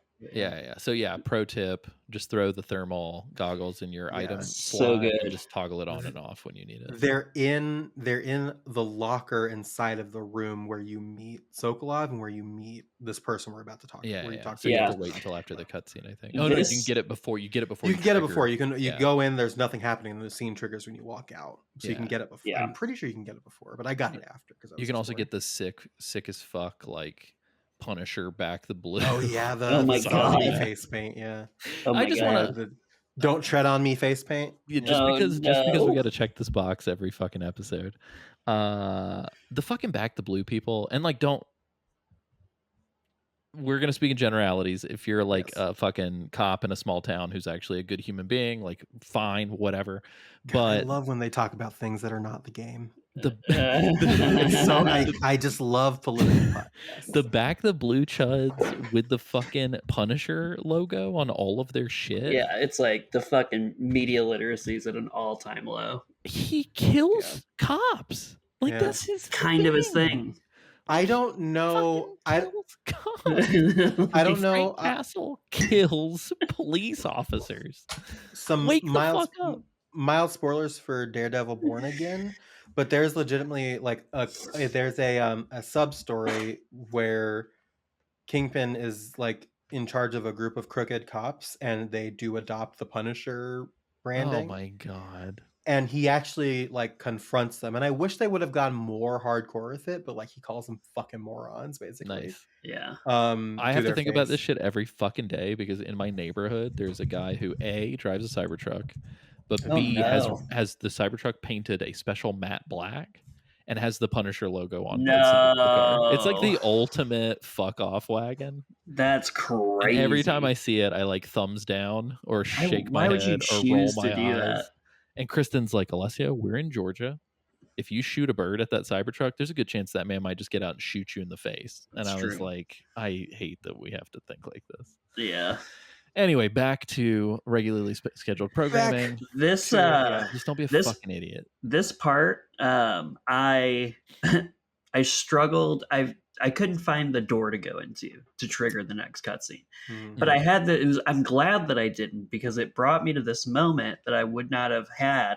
It made me realize the things that annoy me about Dollman, or the things that annoy me about the head in God of War, Mm. Aloy and Horizon. It's that if the game thinks that you don't know what the fuck you're doing, somebody's gonna say something. Mm. And I didn't, and I almost went back to the other zone because I was like, oh, maybe I missed something. But instead, I paused and I was like, no, I'm going to interact with the game systems. Called my friend Major Zero, and he was like, hey, go through the door that you met the guy in before. And I was like, fucking thank you, Major Zero. And I Nice. went right on my way. Because like I asked for That's a good that, point. and so it's Yeah. not annoying. And I was like, because oh, I like that. Yeah. And it's Yeah. not the end of the fucking world if there's a character that's like, hey man, No. we should probably go this way. But like it's the fact that it's tuned to Yes. the point where it's like if you take longer than 10 seconds, it's like, bro, just do Yeah. blah blah blah. Where's Like, let me line- breathe. Yeah, it's so irritating. It's very, very irritating. But yeah, so you go into the room where you met Sokolov in the Virtuous Mission, and nothing's in there, and then you leave the room, and spotlights. Yeah. This scene in particular, for people who are like lore hounds, I think this scene makes the Metal Gear universe. Like if Yeah. this does not happen and the actual person who was supposed to meet Snake showed up Yeah. instead of this person, the series probably would not have Yeah. happened. So like this is like a very important moment in Metal Gear history. Yeah, that's so true. So the spotlight is a motorcycle. Somebody has turned their headlights on, motorcycle's running. And this person doesn't quite introduce themselves, but this is a woman who Snake was not expecting. Snake was expecting Adam. And he's like, what happened to Adam? And she's like, Adam couldn't make it. Okay. Interesting. Then he goes, okay, well, what's the password? Number 2, Snake moron moment. She hesitates real fucking hard. Real hard. Oh yeah. She is not very forthright. And then again, I guess like this is 1.5 moron moments. They're being ambushed again. Snake gets fucking ambushed in the exact same fucking place again. And Eva, her name is Eva. This is Eva. So there are two NSA code breakers that defected to the Soviet Union. They're helping with this. It's Adam and Eva. They're code names. Mhm. And so you were supposed to meet Adam. This is apparently Eva. So the guys show up. They're about to do a thing, and then she kind of like does like a fucking yeet cock gun to the side moment and fucking takes them all out. Mhm. Then she's like, "That's your password," or she says something like sassy that. Mhm. She's like, "There's your password" or whatever. Yeah. And he's just fine with it. Yep. I mean, he's probably rock hard, no blood in his Probably. head Right, to yeah. save his life. Like, I mean, Here's there's blood in the- his head, but not his head. Yeah. Here's Jesus Christ.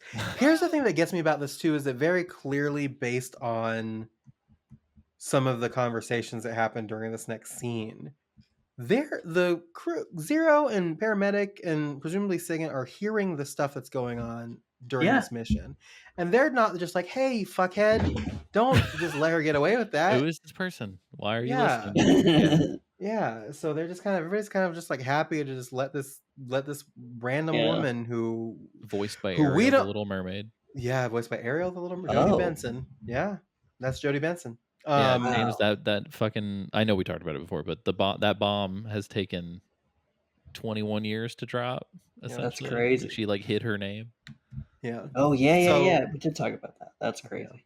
So again, we're apparently just trusting this woman that we don't know from Adam. And yeah, we're just kind of having this thing. She walks up, she takes her helmet off. She's this very pretty blonde woman. And then she unzips her jumpsuit down to like the top of her waist and As kind of, you like, do. Yeah, reveals very her- low, very Yeah. low. She's boobing boobily for sure. And to be fair, she's doing it on purpose. Yes. Yeah. To like whatever to fuck with Snake. However, His fucking face. I almost wish that I would have made the thumbnail for this episode his face when he's like. have you like, made it yet? I don't think you've "Mhm." sent it to me. Have you? I haven't sent it to you, but I have made it. I okay. could change it, but I think it's more important to have it be what it is. Got it. But God, what a great secondary option. Just Yeah. Snake going. And like, here's the thing, and I said this on the Discord because we were talking about it. If you want to portray that like Snake is being a perv and Yeah. being like he's a young man, he's an idiot, young, dumb, full of cum, whatever. Yep. He's being distracted. That's totally fine. But there are 3 fucking R1 sequences where if you hold it, it's like POV of Yeah. Ava's tits. All 3 of them are uncomfortably long. So long. Because like I just hold R1 out of like habit, and Yeah. I forgot that it switches over in these next Yeah. few cutscenes. But it's like 3 of them, might be 2, but there's 3 of them, and they're really long. Gratuitous. And like Some might say. I get like maybe do 1 for the pervs, and then leave the other ones just like Snake's gawking while she's talking or Yeah. something. Like you can do this without being a fucking creep. Yeah, it's a little gratuitous. And it's too. part of the trope, right? It's like super spies, James Bond, sexy Yeah. ladies. Like it's part of the pastiche, but like Yeah. this But just still. feels like a step too far. Yeah. Not And trying to again, it's cancel like the fucking game. Like whatever. If you want to Right. jerk off to Eva, like whatever. There's a model viewer. You can do it later. Like just whatever. Like I'm not trying to yuck your fucking yum. Like I'm not trying Right. to say I am. you can't. I am a little bit. You can't little do bit. this. You've but- got the option, but you don't have to do that. Yeah. You can though. Anyway, so they'll go through this. She introduced herself as Eva, and then they go into the room that Sokolov was in. Snake fucking comes his brains out over this gun that she Oh gives yeah, he's him. like more horny for the gun than Yeah. Eva. the trigger is filed down, then Yeah. so it's easier on the thumb, and then he's just like fucking going. I love into that they it kept the in jump cuts from the original. too. Yeah. I was gonna say I love the jump cuts. I also love the every time it cuts to a Oh my different god, the angle of the sound gun. effects are so fucking good. This is the moment where I was like, "Oh, Snake, he's a little neurospicy. Like he's Yeah, a little Oh, yeah. neurospicy. he's Oh, got yeah. his special interests." Yeah, Yeah. he's like This will be my first where I want to lay down the if you are a series veteran, please listen. If you are not and you're worried about spoilers from MGS4, don't listen for like the next minute. James, if you care about this, you can take your headphones off. No, I I'm really want to say one okay. thing. It's very, very, very funny to me that Eva is the mother to this man's children, and he's Yeah. just fucking straight like Jimmy Neutron brain blasting over a fucking like this is primo married couple shit. Where it's Yes. like, oh, I love my big dumb fucking idiot to death, and meanwhile here he is like fucking spewing ad nauseum about like the most stupid shit. yeah. But he's like going over like and I'll just fucking say he is going with autistic detail going over this fucking gun Yes. Yeah, and it's all of its insane. features and just like completely like, oh my god. Textbook definition of hyperfixation. Yes. And then he and then he starts filing away at the handle of it, and he was like, what are you doing? Can you imagine giving he somebody goes- something and within minutes of them receiving it, they just start cutting it Mhm. to pieces? Yeah, Like, right. what the I'd be like, fuck? okay. And she's just like, bro, what the hell? And he's just like, I gotta put my knife fancy so I can and he's like, it's so I can hold my knife and gun at the same time, so I'm always ready for whatever kind of fight that I'm in. And he goes to demonstrate how effectively This scene makes me smile if you think of it as like two preteens on a playground. Yes. yeah. Like, Yeah. It was like, I like your color pencils. You want to be friends? Yeah, let's be friends. But yeah, so she gives him this weapon. I was and real she- sketched out at which the seriousness at which she kept trying to insist that Snake should go to sleep. Right? Yeah, And then Yeah. even like his crew is like, yeah, you should go to you sleep. should go But to I'm like, sleep. Yeah, like, would he not have rested before the mission began? And the mission's been going for an hour, and you're Right. yeah. Yeah. It hasn't been that long. Like Yeah, I real just time, got here. Yeah. I don't need a nap. But yeah, so she gives him that. She also gives him a scientist uniform because you're basically your next goal is to get to the place where Sokolov is to rescue Sokolov and get him out of there. And she gives you this uniform so that you can wear it and sneak into the thing. And she kind of like gives you this like over the river, through the woods, go through the warehouse, and here you are type of description for how to get there. And then yeah, she gets really, really insistent. It's like, you need to rest. It's dangerous out there. At night in the jungle. And saying, so, well, what about you? And she's just like, well, I have to get back before they notice I'm gone. Mhm. And then they talk for a little bit. And then paramedics like, yeah, you should go to sleep. And Snake's like, okay. And Yeah, then I'm like, this feels weird, guys. Like, why Right? are you so Yeah. insistent? And then, despite the fact that she needs to get back, she's like, I'll do you a special favor. And she like leans in really close and says, I'll stand watch until dawn. And then just stands there while you hold R1 so that you can ogle Yeah. her boobs for a little while Yes. longer. Yeah. I also love that in this next scene, when Snake's supposed to probably be getting like a tactical lay of the land for what's about to happen, there's another one. Oh yeah, for sure. Yeah. When he's looking out the window, you can press it instead and look at her fucking jugs again. Yeah, It's yeah, fucking yeah. Which crazy. again, it's funny because Snake's a fucking idiot, but at the same Yeah. time, it's like, come on, bro. Like, So yeah, so you I think my favorite, I think what I will say my favorite one, the one I was like, fuck it, I laughed at this. Mhm. My favorite one is Snake goes to sleep, he wakes up and Eva's like changing and she's like putting her Of course. jumpsuit back on and zipping up, and you can press R1 and he's like, oh you yeah, can he's, like in her you're like, ass. yeah, but like looking like through like when you're supposed to Like, be see asleep, but you have your squints eyes like in the- slightly open so you can see some shit happening. Yeah. Like that's what he's doing. That's the POV Snake. you're getting, and it's So so good. it's so pervy, it's so unnecessary. But I laughed at that one specifically. Yeah. No, I mean, Um, it and again, it is presented very silly, but it's Yeah. like it almost feels like when you do it, there should be like an Austin Powers like Yeah, Yes. like that kicks in. 100%. Oh, shit! I dropped my fucking ring because I was fucking with it too much. Oh no. It Boy. happens. Yeah, See so ya. Snake wakes up, this is all happening, and then the self-esteem team shows up. This is like, so it's funny because in my head I was like, oh, we're doing 2 bosses this episode. We're kind of doing 3 because like actually Yeah. That's true. I really enjoy this fight I actually. Yes, really like it's a- this fight. On hard There's a lot mode, of- I had to like get my shit together for this Yeah. too Yeah. because like it was fucking pretty. Well, and I had just been lost in the dark for so long that I knew this place in and out. So I was like, oh, these guys are fucked. yeah, And they were.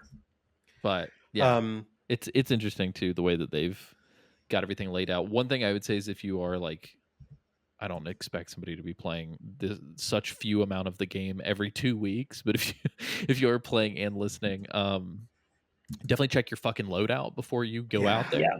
because you get so much stuff in the cutscene and then Yeah. you don't have any of it unless you Equipped. it. Yeah. So but you have to deal. So Eva's like, okay, I'm gonna go. I'll get past him on my motorcycle. I'm gonna go underneath the building here to get away. And Snake's like, okay, I'll distract him and I'll take care of him. And so Snake now puts you on have to his kind of own like- booby jumpsuit. He's like, I'll Yes. distract them. Yeah. And then you have to kind of deal with this encounter. I think there's like 8 guys. Is it 7 or 8? Yeah, it's 8 guys, I think. Yeah, 8 guys. And they're all kind of like wandering around. There's a guy on top of the building, like Oh, he'll scanning fucking the area. He'll fucking Oh, on hard mode. he'll- He'll fucking scope your ass out. He'll So get easy. ya. I managed to. I had a lot of fun with this section, but I did have to start it over again. Because Yeah, I played not it a because couple times. not because I failed, but because I guess for my parameters I failed. But this is also why that I save every single section just in Yeah. case this happens. I I just was going triggered around- full alert and I didn't want Yeah. to, so I just rolled it back. I was trying to like knock them all out and like trank them, and I saw the guy, and first I wasn't thinking, and I shot him with I got him with the trank gun, and then he passed out and fell off the building and died. Oh. Does And that that count? counts Does as that a ki- count? that counts as like I don't. Well, that's the thing. I don't know, but I wasn't taking any chances, so Yeah. I just did it again. But it was That's still crazy. fun the second time. Yeah. Yeah. Shit.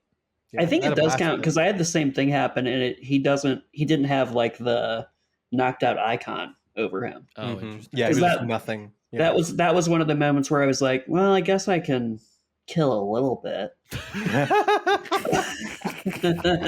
Just a touch of the killing. Yeah, just like, as a as treat. you know, as a treat.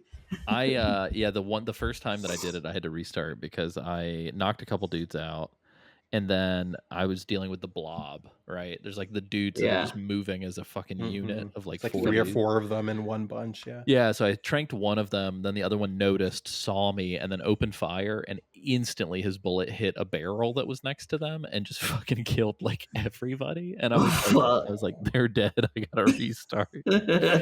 Like they fucking unceremoniously. It was like, get them, and then they all God woke up in damn. hell. Like it was that. Fucking team fire. Dude, I felt so Um, bad. I was like, those poor guys. Yeah. I didn't even think about this for some reason, but you can actually go under. You can go through the basement as well. I did that Yep. every single time. Yeah, I discovered that the got second time when I scared. reloaded it. So fun. Yeah, I got real scared and was like, I got to do this. But there was one time when I was doing the normal playthrough where I went under the bed, and then when they all came in, I was like, stun grenade. I was Yeah. like, pop pocket sand, and they're all like, fuck. And that dealt with all those guys at once. But yeah, so you take care of the guys, and then good old revolver ocelot shows up. He's got his Our boy. revolver with the rifling, and this is where Snake kind of tells him gives him the riot act about like, Mhm. well, the rifling, like it's purely ornamental, it serves no purpose, and kind of like goes through and like you only have 6 shots and blah blah blah. And he's got Eva on the roof, and he's got a knife, and Snake like does his fucking CQC stance, and he's like, that stance, ah ha ha, and he's just like having a fucking crash out over it. And then tries to shoot Snake. Snake's like, you won't kill me, you don't have it in you, and then he shoots him, and his like gun is not shooting, because he didn't track how many shots he had, and then Eva fucking Silly breaks boy. free, silly guy, breaks free, gets on her motorcycle. I love this so much. This so fucking funny. I forgot how ridiculous it was, because she then like uses her motorcycle to Give him a fucking face tattoo. flip, yeah, like uses the front wheel of her motorcycle to punch him in the face, Like then drop she kicks him, yeah. backflips the motorcycle, drives up the stairs of that building, and then just fucking gets at least 2 feet of air there. Yeah. Launches herself and breaks through that previously closed gate on the other side of Rosvet. Crazy. And then it's like, and then Ocelot's just like, this isn't over, and then runs away. Yeah, definitely has a You broken just- nose. Yeah, and then you just have to keep going. I don't know what I would do. I felt like I was on an episode of Monday Night Raw. Like I was like, we're fucking back in it. Yeah. Like she just drop kicked him with a motorcycle. It was crazy. If it were me, I'd be I was so hyped. I'd be so embarrassed that I would just never Yeah. win the game ever again. I'd be at leaving this the moment. war. I'd be like, you know what? I'm gonna go to a cottage or something. This war thing's not for me. I'm gonna. Yeah, I quit. Yeah, Gonna hang she up my hat. She just does a fucking moonsault off the top rope and launches herself out of there. It's just like, what the fuck is going Just imagine on? like Commander Volgan being like, "How'd it go?" and having to. There's a fucking tire mark on his face, which he does. Like it's She very funny. absolutely does. Very funny. It's more prominent in the original. I think they tried to, in the sake of realism, tried to like tone it down a little bit in Delta. But yeah, it's very funny. Yeah, so you'll go in and you'll deal with this, and then it's time to go. And as you're kind of about to leave the area, you get a call from Eva, who gives you her frequency. He has Yeah. a very nice voice to listen to. Her and Yeah. L'Oreal. Yeah. It's like I could Yeah. hear them read a fucking dictionary. I'd be like, Yeah. great. And basically she tells Snake the reason why like she defected was because when she was a code breaker, she was just disillusioned with the way everything was going, and just after she saw the world, she just really just wanted to break away from it all. Oh, I just realized the parallel, because there's a Mm. similar conversation with the boss where it's like once she saw the world, Oh her, like, yeah. philosophy changed. Yep. But then you go from here into what's it called, the next swamp, which is a Chorny Prude, I believe it's pronounced. Dude, yeah, Um, some of Something these like fucking- that. Yeah, sorry if I know Yvonne's listening, so it's like, Yvonne, if you want to just record yourself saying all of these zone names and then Just I'll cut them in, that'd be great. So you go into the swamp. It's even bigger than the last one. There's so many more crocodiles. This is where they teach you about swimming. So you go in and swim. This is also where you can get the croc cap again if Yeah. you Not the deluxe. So there's a difference. It did get the croc cap. The deluxe croc hat has one eye Oh. open, and then the croc hat here has both eyes open. I don't know if that has any difference in gameplay. I also discovered if you have the croc hat on, the dogs are scared of you. Oh. It's very Yep. funny to me. They don't That's like you. nice. But also, this is the first place you can fall through a hole in the ground and get Yeah. punchy sticked to death. That happened to me, Oh. and I laughed. I had some real like From Software like dev fuck you moments happen. It was very very good. But yeah, I don't think we should go super in depth. You can eat fish here and stuff Yeah. if you Yeah. shoot them underwater. Yeah. But I don't want to go super in depth for every single fucking nook and cranny. But just know that to get the croc hat, you got to do some like shimmy, Some, like, drop, fucking shimmy parkour. shit. Yeah. Yeah. I fucked it Yeah. up Shimmy, the first time. shimmy, y'all, shimmy, y'all, shimmy. y'all. Yeah, fucking it up sucks because it's like you got to swim. It's like a whole ordeal. It's like 3 Yeah. minutes to get back in position. I will say the funny thing here is that the arowana is the fish you can get. You have to go underwater, shoot it, and get its meat, and then eat it. This is the first time I saw the little cut scene. Have Oh, you yeah, seen that yeah. yet? Where you Oh, like eat a thing the or little do a pop-up. thing? Yeah. Yeah, It's cool that that's they what kept I love those. I didn't know. Yeah, if this is they the were gonna first. keep them. This is the first time I got one of those, and I just Yeah. like the fucking like fighting the wiggly fish. And he's just like the whole process of eating this raw fish. It's very. I like that mechanic a lot. Like, Yeah. I don't know. I like the kind of ritual of like, all right, I'm gonna eat some food. I'm gonna change my camo. Like, Yeah. I was checking thinking all these things. I was and- thinking about it. yeah. I wanted to ask y'all if you thought there should have been more of these sort of mechanics that carried over into other games. But while I was thinking about it, like, there's no other game where this would really make sense. Yeah. Like, I was like, oh, MGS4 maybe, but like that game doesn't really make sense to have this because it's so far in the future. Yeah. But I guess maybe MGS5. Like, do you Yeah. guys think 5 would have benefited from some more like survivalist? I just feel like that game is so like you can make a Yeah. phone call and airdrop a fucking Right. Metal Gear. Like it just I don't know. Here, I like the survival stuff.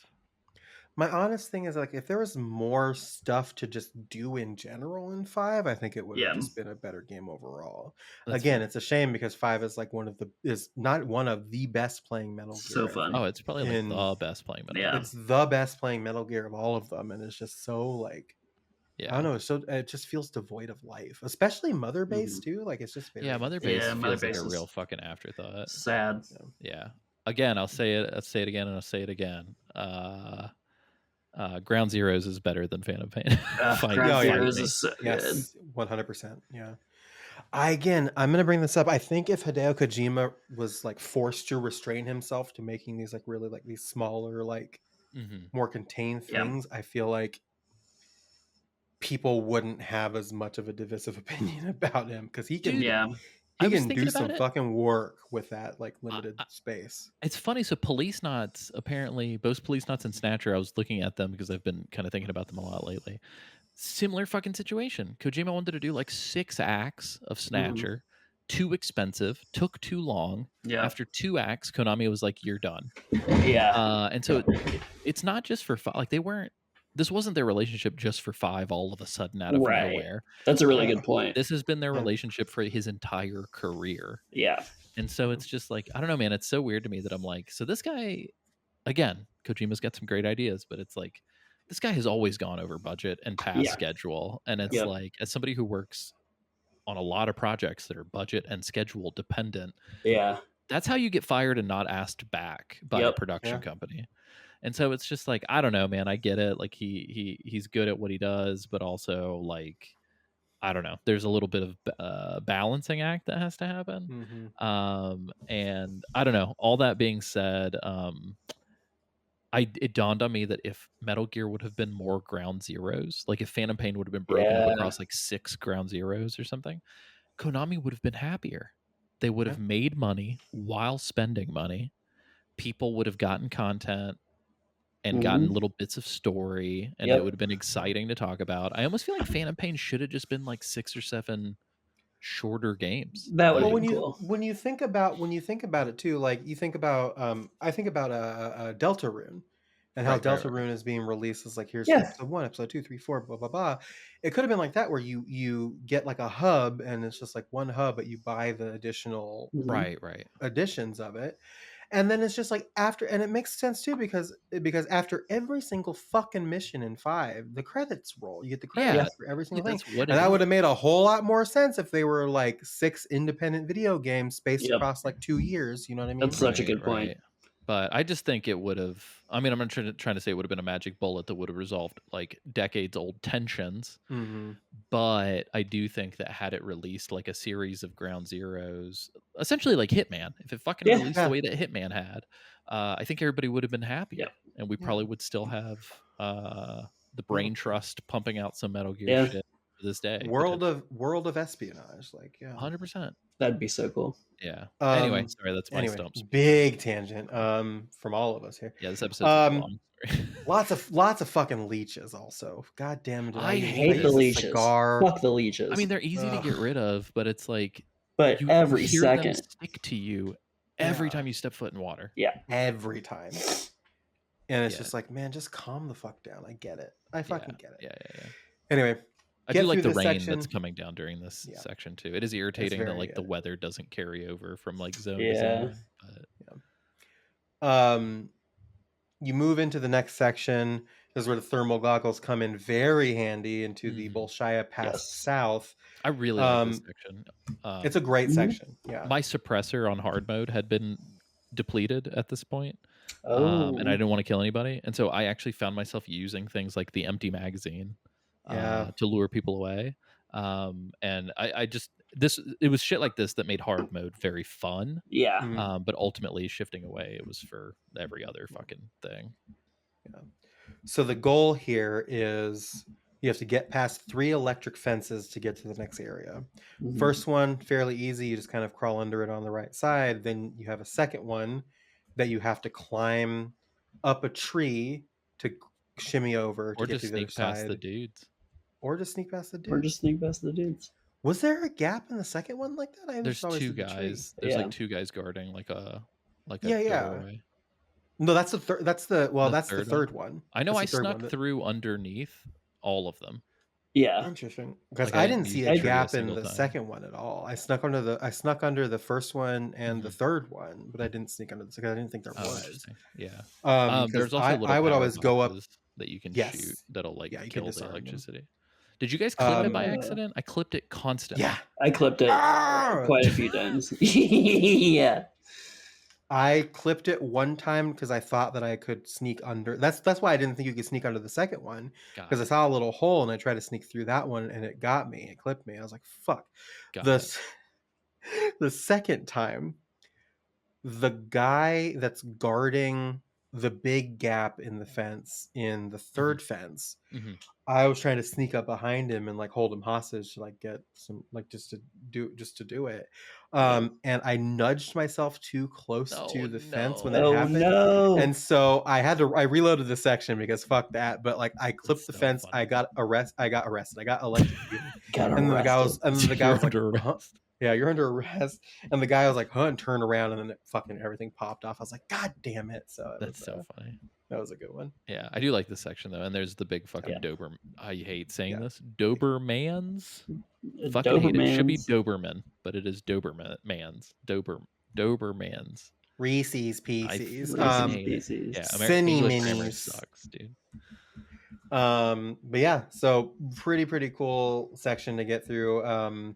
I really like each this of these section in the sections original too too. feels so fucking unique. It's like, Yeah. it's like each one has a new. It's like if I was designing a game, I would be like, oh, you know what would be fun ideas for little sections, and it feels like they Yeah. went down the list, and we're like, Totally. here's a cool twist, here's a cool twist, here's a cool twist. Yeah. Yeah, so just really cool, like everything, because it makes every zone kind of, because everything is so condensed. Mhm. Everything is so like finding ways. It feels like every zone is like its own little puzzle in a way that other Metal Gears are as well, but it feels like the other Metal Gears, aside from like 5, are like more focused on like there's kind of an optimal way to approach it, Mhm. whereas here is just like figure it out, man. Here you go. It's very Yeah. dynamic in that way. I like it a lot. But This yeah, you next get through. zone is like one of my favorites. Oh, I love this the Yep. Bolshaya Pass base. And here there's like a couple of buildings, there's trenches, there's guys everywhere. So fun. So cool. Just kind of like figuring it out. You find TNT here. And was this mechanic in the original one? You can use TNT to blow up storehouses. Yeah, it's been in the original. Okay, I Yeah, that's truly I had so much yeah. fun doing it in the original. Yeah. James, I don't know if you're I familiar, never but if No, you I'm not. if you blow up, there's ammo places, there's like Uh-huh. armories, supply shacks, and then like communications arrays. Yeah. And if you TNT the armory, then dudes will literally run out of ammo while fighting you. Oh in shit. like later zones. If you destroy the supply house, dudes will literally be hungry and their stomachs will be rumbling and they're like distracted and they're Yeah. like more prone to eating So- shit that you throw out. Fuck yeah. And it And then- makes it easier to like get them into fucking Yeah. That's so cool. And then the comms one, if you blow it up, then when they try to radio for backup, nobody comes. It's like impressive level of reactivity for a 2004 era. Yeah, Video it's game. like my checkbox. Every time I enter Yeah. a zone that has any of those, I'm like, okay, we blow those up first, and Yeah. then we decide what we're doing from there. Like, Yeah. There's also the other thing. I don't know if you knew this, James, but you can, when you hold guys, you can interrogate them when you hold them Yes. up. And sometimes if you interrogate them enough, they'll give you codec frequencies that you can Oh. call. So there's a fire support codec and there's like a call the guys off codec. So if you call the fire support codec, they just bombard the fucking place with like rockets and like missiles. Oh, I've never done that before. And then they say, okay, well, you know the protocol. You can no longer use this code again. But I think you can get them multiple places from guards across the game. Huh. And then the other one is if you're an alert, you can call the codec and you get like a free get out of jail free card because they'll call. Oh, that's sick as fuck. Yeah. So see, I love that type of stuff, and it's like not like it's not thrown in your face. Like they tell you like you can interrogate people, but then like that's on you to go find. Yeah. And I'm bringing it up now because I thought about it, but the electric fence area is the first place I think of the game where you can find those. Oh, no. Because that's where I found my first one. I think it's the first place, but I could be wrong. Anyway, so you go the base is again so cool. There's Very like a food storage area. There's like a little office. There's barracks. There's a weapons area. You can get up trenches, on the roof, which is fun. Yeah, get up on the roof, trenches, turrets. Like Did you guys get on the turret? Oh yeah. Yeah, that's a lot of fun. I got on the turret. Yeah, and again, it's the first place you can get TNT. It's the first place you can blow up these stores. You can do the food and the ammo weapon area as well. So do double your fun. But yeah, I think I used the trenches quite a bit. I kind of like weaved through buildings and stuff like that. But yeah, a lot of fun. Didn't have too much trouble, but it's just really fun. It's more because I was like moving it really encouraged you to move slow, really think about your next step and things like that. And I was actively doing that, and that felt really cool. When I got here in my hard playthrough, I was so low on everything, like suppressor, bullets, blah, blah, blah, that like, and not like the lethal weapons I obviously still had ammo for, but the other stuff that like it forced me to play this zone very carefully, and it was really fun to just like have to sneak through and pick people off and like just think about placement and stuff. 100%. But the sight lines are fucking crazy on hard mode, dude. Some guy across the map, if you have your fucking leg sticking out from behind something, somebody's like, "What the fuck is that?" And you're just like, "Oh shit!" It's like that scene of like Mac and Charlie from Always Sunny, like seeing each other from across the restaurant. Just like yeah. Yeah. Yeah, you move into after you get through here, you move to the next section, the next section, which is the Bolshaya Pass crevice, and here's a pretty cool boss fight. Very cool. You kind of like walk out into this like dusty, there's like tumbleweeds blowing around, this like ravine, and then you'll be confronted by Ocelot, who was tipped off by the boss that he was going to be there, and now he has 2 revolvers. That's so right. He's got 12 shots. He does some like fancy shit with his like spinning the guns around and doing. I like that his, he like counts it too. He's like 12. Yep. And he does his wow, and he calls his self-esteem team in So behind funny. Snake to like trap him in, and then immediately tells them, "Leave us.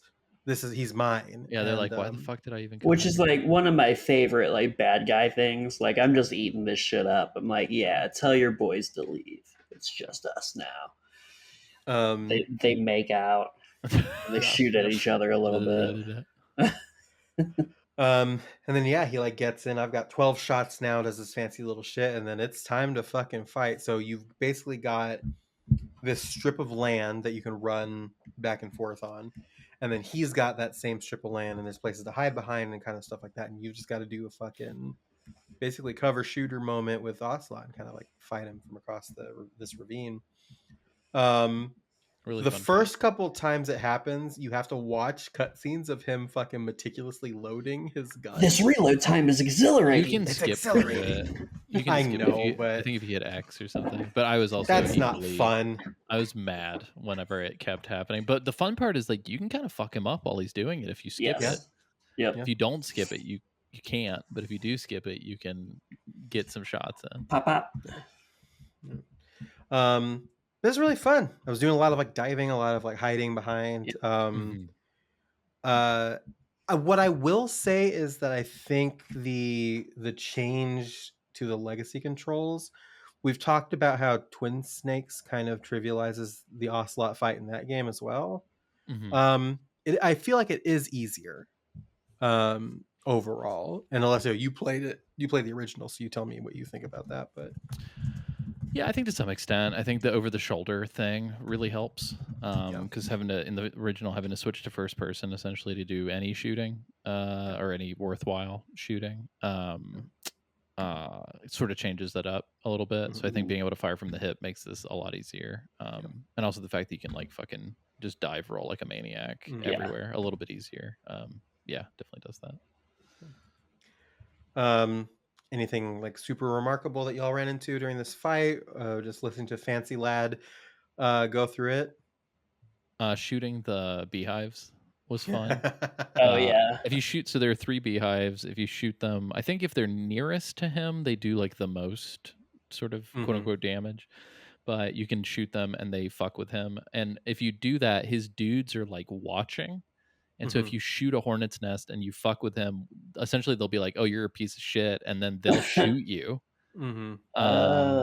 And same with I caught some snakes because you've got snakes on your side. Throwing and threw them at him. Yes. And it's just so funny to see him like fucking dealing with a snake. But if you do that, his boys are like, "Oh, you piece of shit," and they take shots at you as well.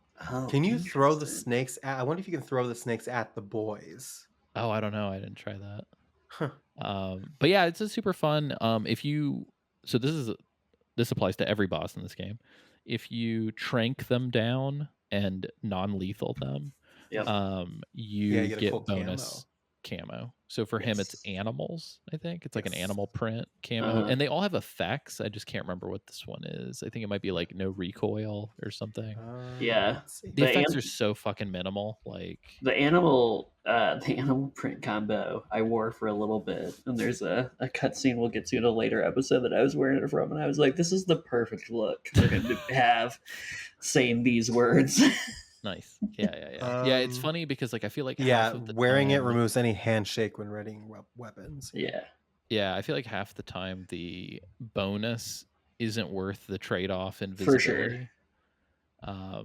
But they're good for boss fights, right? Where you don't have to necessarily be stealthy. But yeah, so this fight, I did want to mention something too that I forgot to mention, but in the last section where like Eva does the backflip off his face with the motorcycle, the way he runs out of there, he's such a little piss baby. I love him so much. Like, my father will hear about this running out of the fucking. Yes. God. Big my father energy. Yeah. But yeah, so you take care of him, and then bunch of bees show up, hornets, whatever. Bunch of bees show up and they start just fucking killing the self-esteem team unrepentantly. And Ocelot's just over here just backing up and like killing droves of them just by like, it's so funny, like with the fucking gun. It's so goddamn funny. Like there's literally no way, like in real life, if you were in that situation, the bees would just fuck you up. Yeah. But yeah, so you deal with this. Ocelot backs away and he's like, this isn't over. I'll see you again soon. And then Snake starts getting swarmed, and then it's time to Snake just kind of like jumps into the ravine. Mm-hmm. So no thinking, no assessing. He's just like, fuck it, and jumps into this unknown ravine. Doesn't know how deep it is. Can't see anything in it. Just says, you know what? Well, I'll jump, and then he does. I think a fun mechanic for this would have been if you could have just jumped down the ravine in the battle and just skipped the battle. I think that would have been Oh, that would have been. I didn't even think about that. Yeah, because there are a lot of fun skips in this game. So it's interesting that they didn't opt to do continue more. That. You drop down into this very dark cave. It's dark as fuck. It's so dark, really dark. It was, but as you go, I think your eyes adjust. Literally in the game. I think so, which is a very neat effect. The longer you spend walking around, the easier it is. Like literally, like, things start getting easy to see. And It was a And pain it's in the dick, though. important. I literally had to like go sit next to my TV and press my face against the screen to be like, "What the fuck am I Just looking at?" crank the brightness up. Yeah. But as you make it through here, two very important things. You get the torch and the night vision goggles in here, so those will be helpful. The animal's camo is right in front of you when you land, but it's so dark that you could possibly miss it. So just be advised that's where it is. And yeah, I think it was just a lot of bumble fucking around in the dark for me. I didn't really have too much trouble. It's just like trying, like not getting turned around, consulting the map a lot, making sure my path, where I'm going in my paths and everything like that. Is there a quicker way to access the map that you guys have seen? Because I have to go, because I've been going into the survival viewer and then That's going what I've all the been way doing down. every time. Yeah, that's what I do as well. Oh, that's so annoying. Yeah, it's pretty annoying. Yeah, nothing too remarkable. There's bats in here. There's more snakes. This is where you can find the glow mushrooms that recharge your battery when you eat them somehow. Well, there's actually a whole Kodak call about it. Apparently. Yeah, there is. I haven't watched it, but there is in lore explanation as to why it charges your shit. We'll talk about it next time. You also the other thing too is like you can get it in other places before this. I think you can get it in Rasvet as well, but there's like bug juice in here, and every time I hear that, I think about that fucking show, Bug Juice. Oh, that's Bug right. juice doesn't come in a jar. Bug juice comes from who you are. Yeah. What a fucking make your way through the cave. Get to the next section of the cave. There's a shotgun here, which will be very helpful in the next section if you're playing lethally. Yeah, it's time to fucking make it through. You kind of like, as you make it through this cave, there's this big opening and you can see it. There's a clearing. There's like sunlight trickling down. We gotta talk about the crab battle meme though, real quick. This is yes. So you do like there's so many crabs crawling through some crevices, and there's crabs and shit everywhere. Also, if there are snakes in that first person crawling section, I'm just like, nope, you die. We're not gonna crawl through you. Very fair. But this meme was born, if you're unaware. I think it was a Flash, like a Flash drawing. But it's Snake crawling through here. And he encounters a crab, and he's like, "Major, I don't know what to do. I'm being blocked by some sort of demon creature." Like, what is it? And he's like, "I don't know."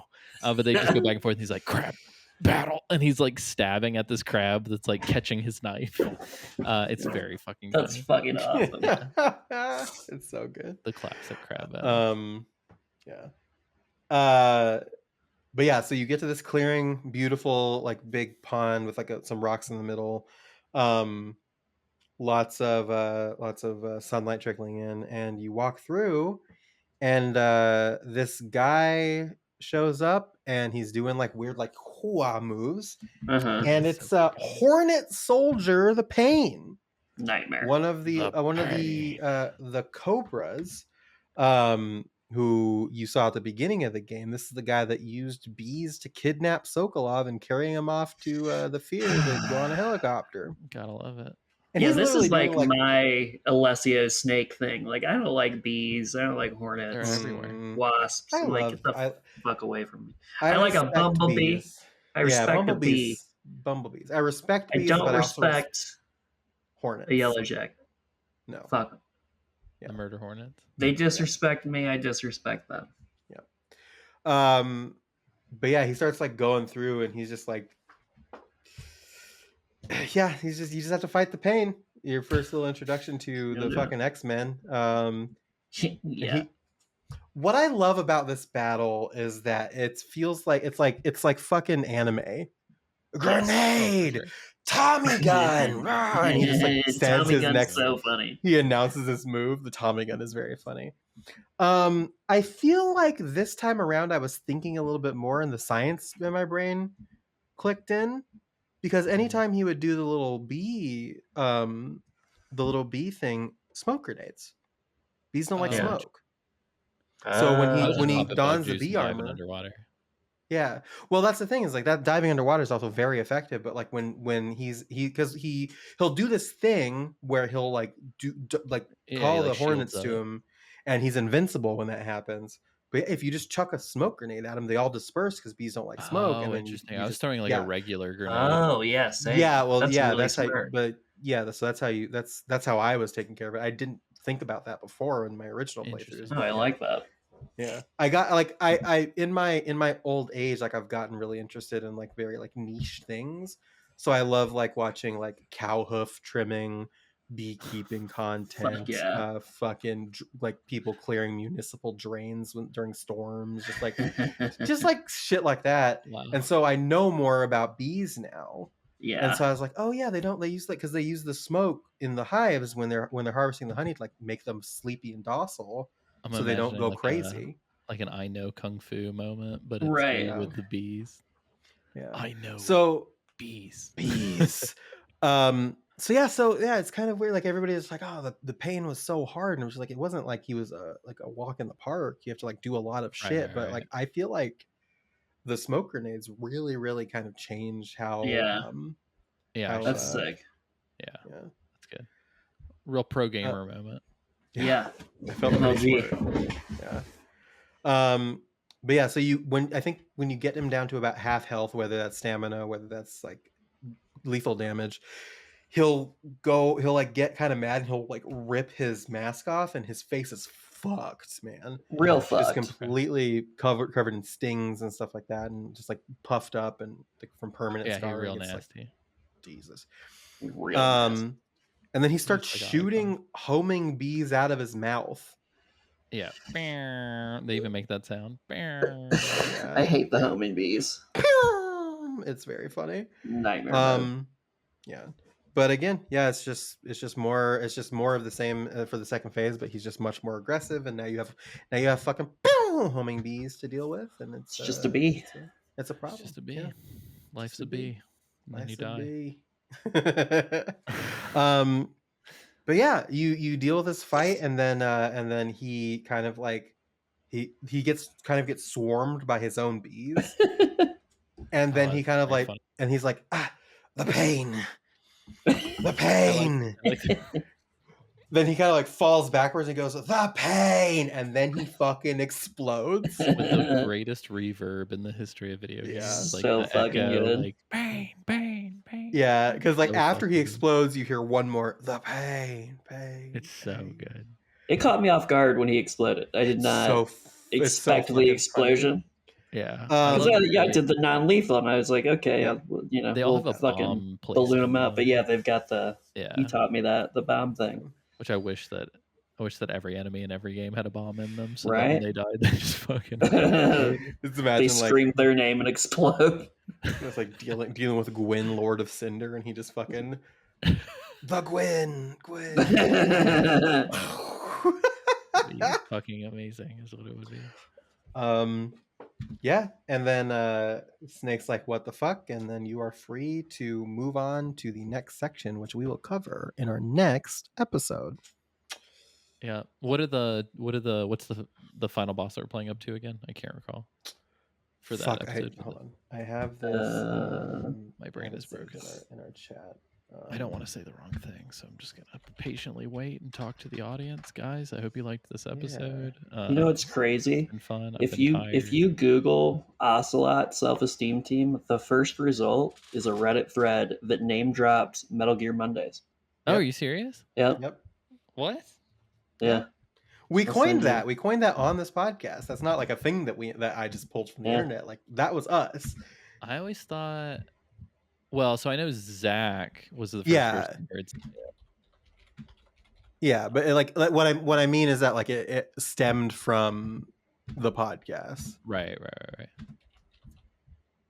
Oh, that's so sweet. The very first Yeah. comment on the post is that a reference to the Metal Gear Mondays podcast? Right? Isn't that cool? That's pretty cool. And then somebody Yeah. said, "Not really." TJ." I love this thread. The OP, the self-esteem team. Oh, I know who this is. That's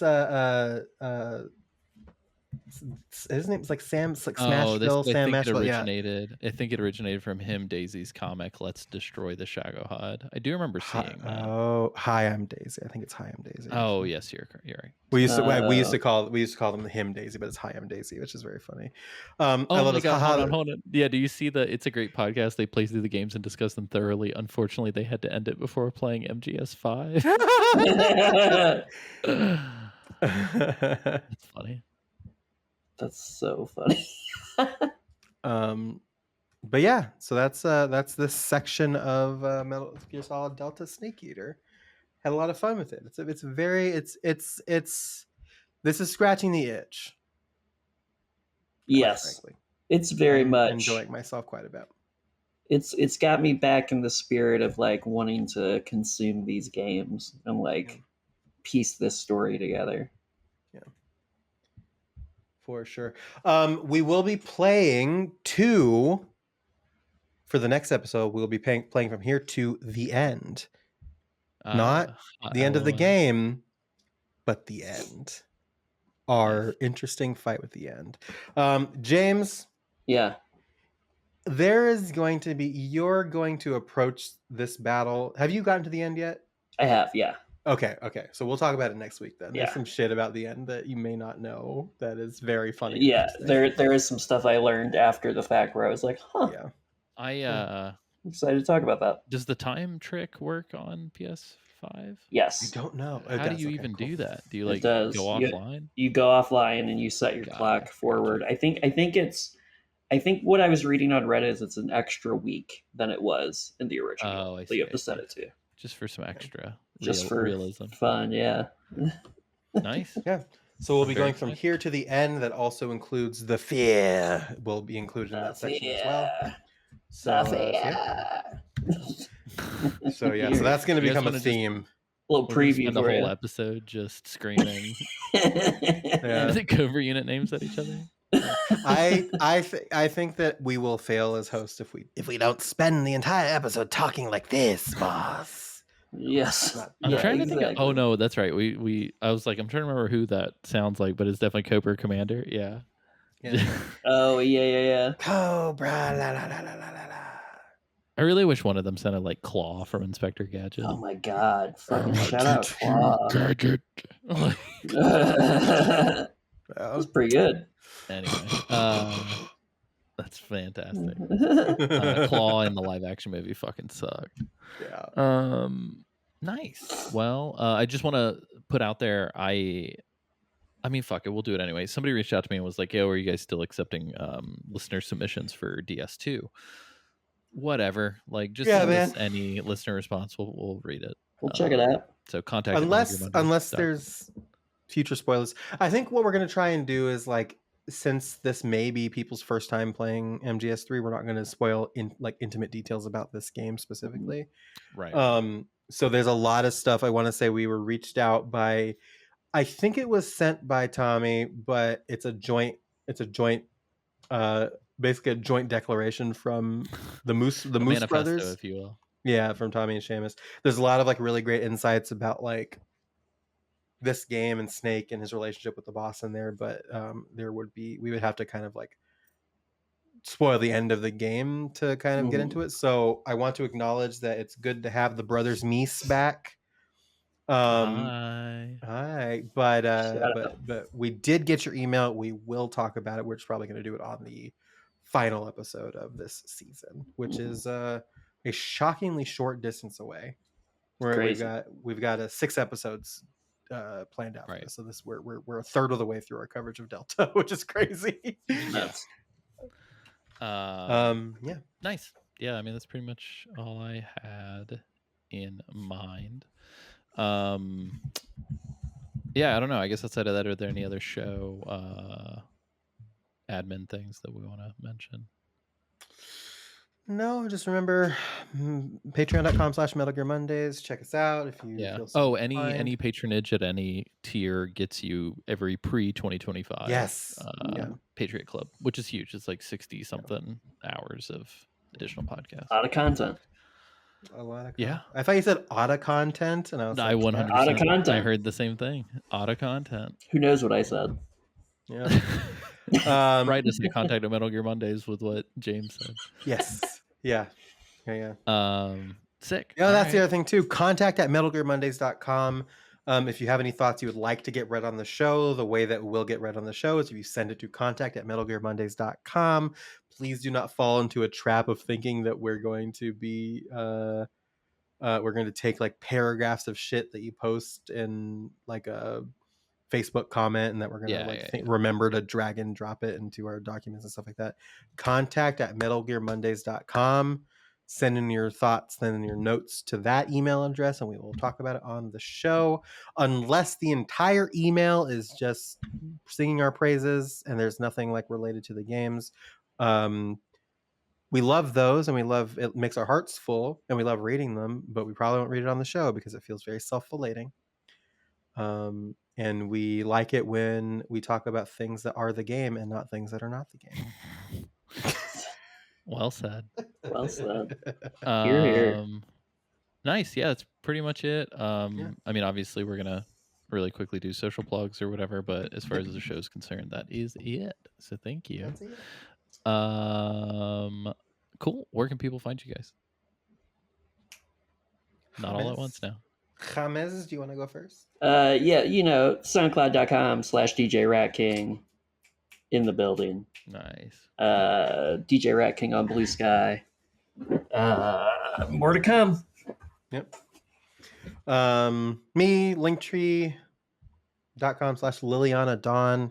I've got links to my books there. I've got links to my socials there. I've got links to my podcast that I do with Adam Hilton, Adam and Lily at the Disco, which is a podcast that's kind of like this, but for Panic at the Disco instead of Metal Gear.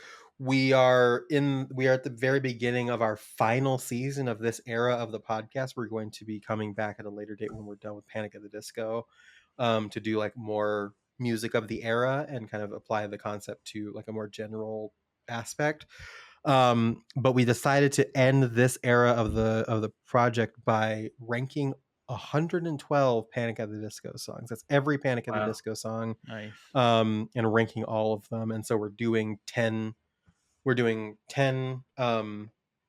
rankings per episode, and all of them are going to be on video on YouTube. So if you want to check it out, the link to that's going to be in my link tree. So please check that out if you are curious about it. Tight. No, I love that. As far as the Alessio Online Legacy goes, I've now officially uploaded all of Dev Diary. So if you want to watch that, shout out. It's a trailer in 6 parts. I'm gonna probably start uploading on a daily basis the cut content. So there were a couple scenes that we took out that we re-released. Also a couple developer spotlights that were part of it. Was like other developers that appear within the show. We did like little 6 or 7 minute kind of breakout things. A lot of the stuff were bonus features if you purchased the show back in the day. But I'm just gonna put it all up online. So I'm going to be doing that. I'll probably be posting trailers for upcoming films and stuff. So it's like, if you guys have ever been curious about some of my personal projects, all of it's probably like 2020 and back. So there's nothing that's like hyper recent, just because everything I've been doing since 2020 has been like for network television and is under NDA and all this other bullshit. So you have to go pay money for that stuff. But yeah, so YouTube, I think it's youtube.com/ Alessio made that, something weird like that. Yeah. youtube.com/ They always make you do the at for some reason. But yeah, so the YouTube is going strong. I've already gotten some very positive comments and some subscribers, but if you guys don't mind just throwing me a little subscribe, that would be cool. Always nice to get people to check out old stuff. Bandcamp coming soon with multiple albums. Pay what you want. Very excited about that. Hey, and then website overall. How's AlessioSummerfield.com doing? You gotta build all the other pieces first. Okay, sure. But yeah, AlessioSummerfield.com will eventually be like the nexus for all of these things. Super exciting. So yeah, finally doing it. Just a general recommendation again for everybody that I want to just shout out because it shouts out both of you. Play Paranormicite and the Drifter. Paranormicite is the fucking shit. I need to play the Drifter, but Paranormicite I cannot. Even if you don't like visual novels, I cannot stress enough how fucking cool that game is. Alessio had been recommending Paranormasight to me for a very long time, and I've just been putting it off. I finally played it. It's incredible. It's very good. I tried And then not when to, like, bombard people with recommendations, but Yeah. like What'd you play it on? dude, so I was in I played it on Italy. Steam. I was in Okay. Italy, and I was like flying home, and I was like, I'm gonna be on a plane for like fucking 8 hours or whatever. I want something to do. So Yeah. I was on the Google Play Android store Oh, Yeah. hell yeah. and saw it Yeah. on there, and I was like, oh, this might be fun. It's like a visual novel, whatever. Little did I know, it's like one of the most unique visual novels I've ever fucking played. Wow. Because like you can spin in a full circle of every location you're in Oh, that's and sick. see everything, and it's And paid just- for by the tourism bureau of that city, so it's Yeah. like Oh, fuck hyper yeah. detailed. Okay, okay. The premise is Um, like, what if a bunch of people fucking like battle royale Saw with paranormal abilities? Like, it's fucking insane. There's like That's like, really cool. It's like 7 or 8. Like there's like some group. There's like group of people, and there's these like ghostly mysteries that are part of the town's It's like so history. cool. And they all these people get these like power, and if your power is triggered, you can kill a person can die. You can kill somebody with your power. But you don't know who has these yeah. abilities and who doesn't. So everyone's essentially like, again, it's like if everyone was playing a battle royale game, but you had no idea who was who. Okay, okay. And It's even just- when you yeah. do, you have no idea what's going to cause what their trigger is. So you have no idea what you have to be so careful to not like cause their trigger to activate so they don't kill you. Yeah, so you'll be in like conversations, and you're like, if I say the wrong thing, Okay, they okay. can kill me in an instant. Like Yeah. I'm it's pumped. so like the tension is really, really good. Definitely play it, wear headphones. The music is really cool. Square Enix And- just did not give a fuck to promote that game. Like they just like dropped it in 2024 and just never. It's also like it's like a horror thriller type of thing. So just I like that. having the Sorry, ability to 2023. spin 360 in a Oh, horror Scary. thriller. Oh, Scary, God. scary. Gonna spook your Um, boop, dude. And then The Drifter was a game that James recommended to us a couple weeks ago, and I didn't want to like So good. do the Yeah, I same need to thing. play it. So I played it, and you need to play that, Alessio. It's very, Yeah. very good. Very like classic adventure game feeling, like style with a Nice. cool little hook that pulls you through it. Yep. So definitely play The Drifter. Sick. I don't want to. Yeah, I'm not opposed to doing some like, hey, do you guys have a cool thing every episode to just like plug? Yeah. Also, if you're a listener of this show and you have some cool shit you want us to plug, hit us up at the contact at metalgearmondays.com. You know what I mean? Like, we'll shout out some Yeah, cool for projects. sure. I mean, we have first right of review, or not first right of refusal, but we have like final say. Like, I'm not just gonna fucking plug anything and everything. But if somebody has a cool, like, don't send project- us your OnlyFans. You know? Yeah, no. Exactly. I mean, might not end up on the show, but I'm kidding. Anyway. Kristen doesn't listen to this fucking show. All right. Well, yeah, that is that. I hope you guys enjoyed the episode. It is very weird that there's only a single cardboard box thus far in this game, and it is. Yeah. I guess it makes no sense. Why would you try to cram a cardboard box into a jungle game? Like, who's gonna look at that and be like, "Oh, just my Amazon delivery sitting in the middle of the jungle." That thing. My Amazon. Oh. It's not the Amazon, but it's the My Amazon. brain made the joke, and I didn't even fucking recognize it. Holy shit! It was right in front of your God. Well, I think you probably would have gotten it better if it wasn't just a box.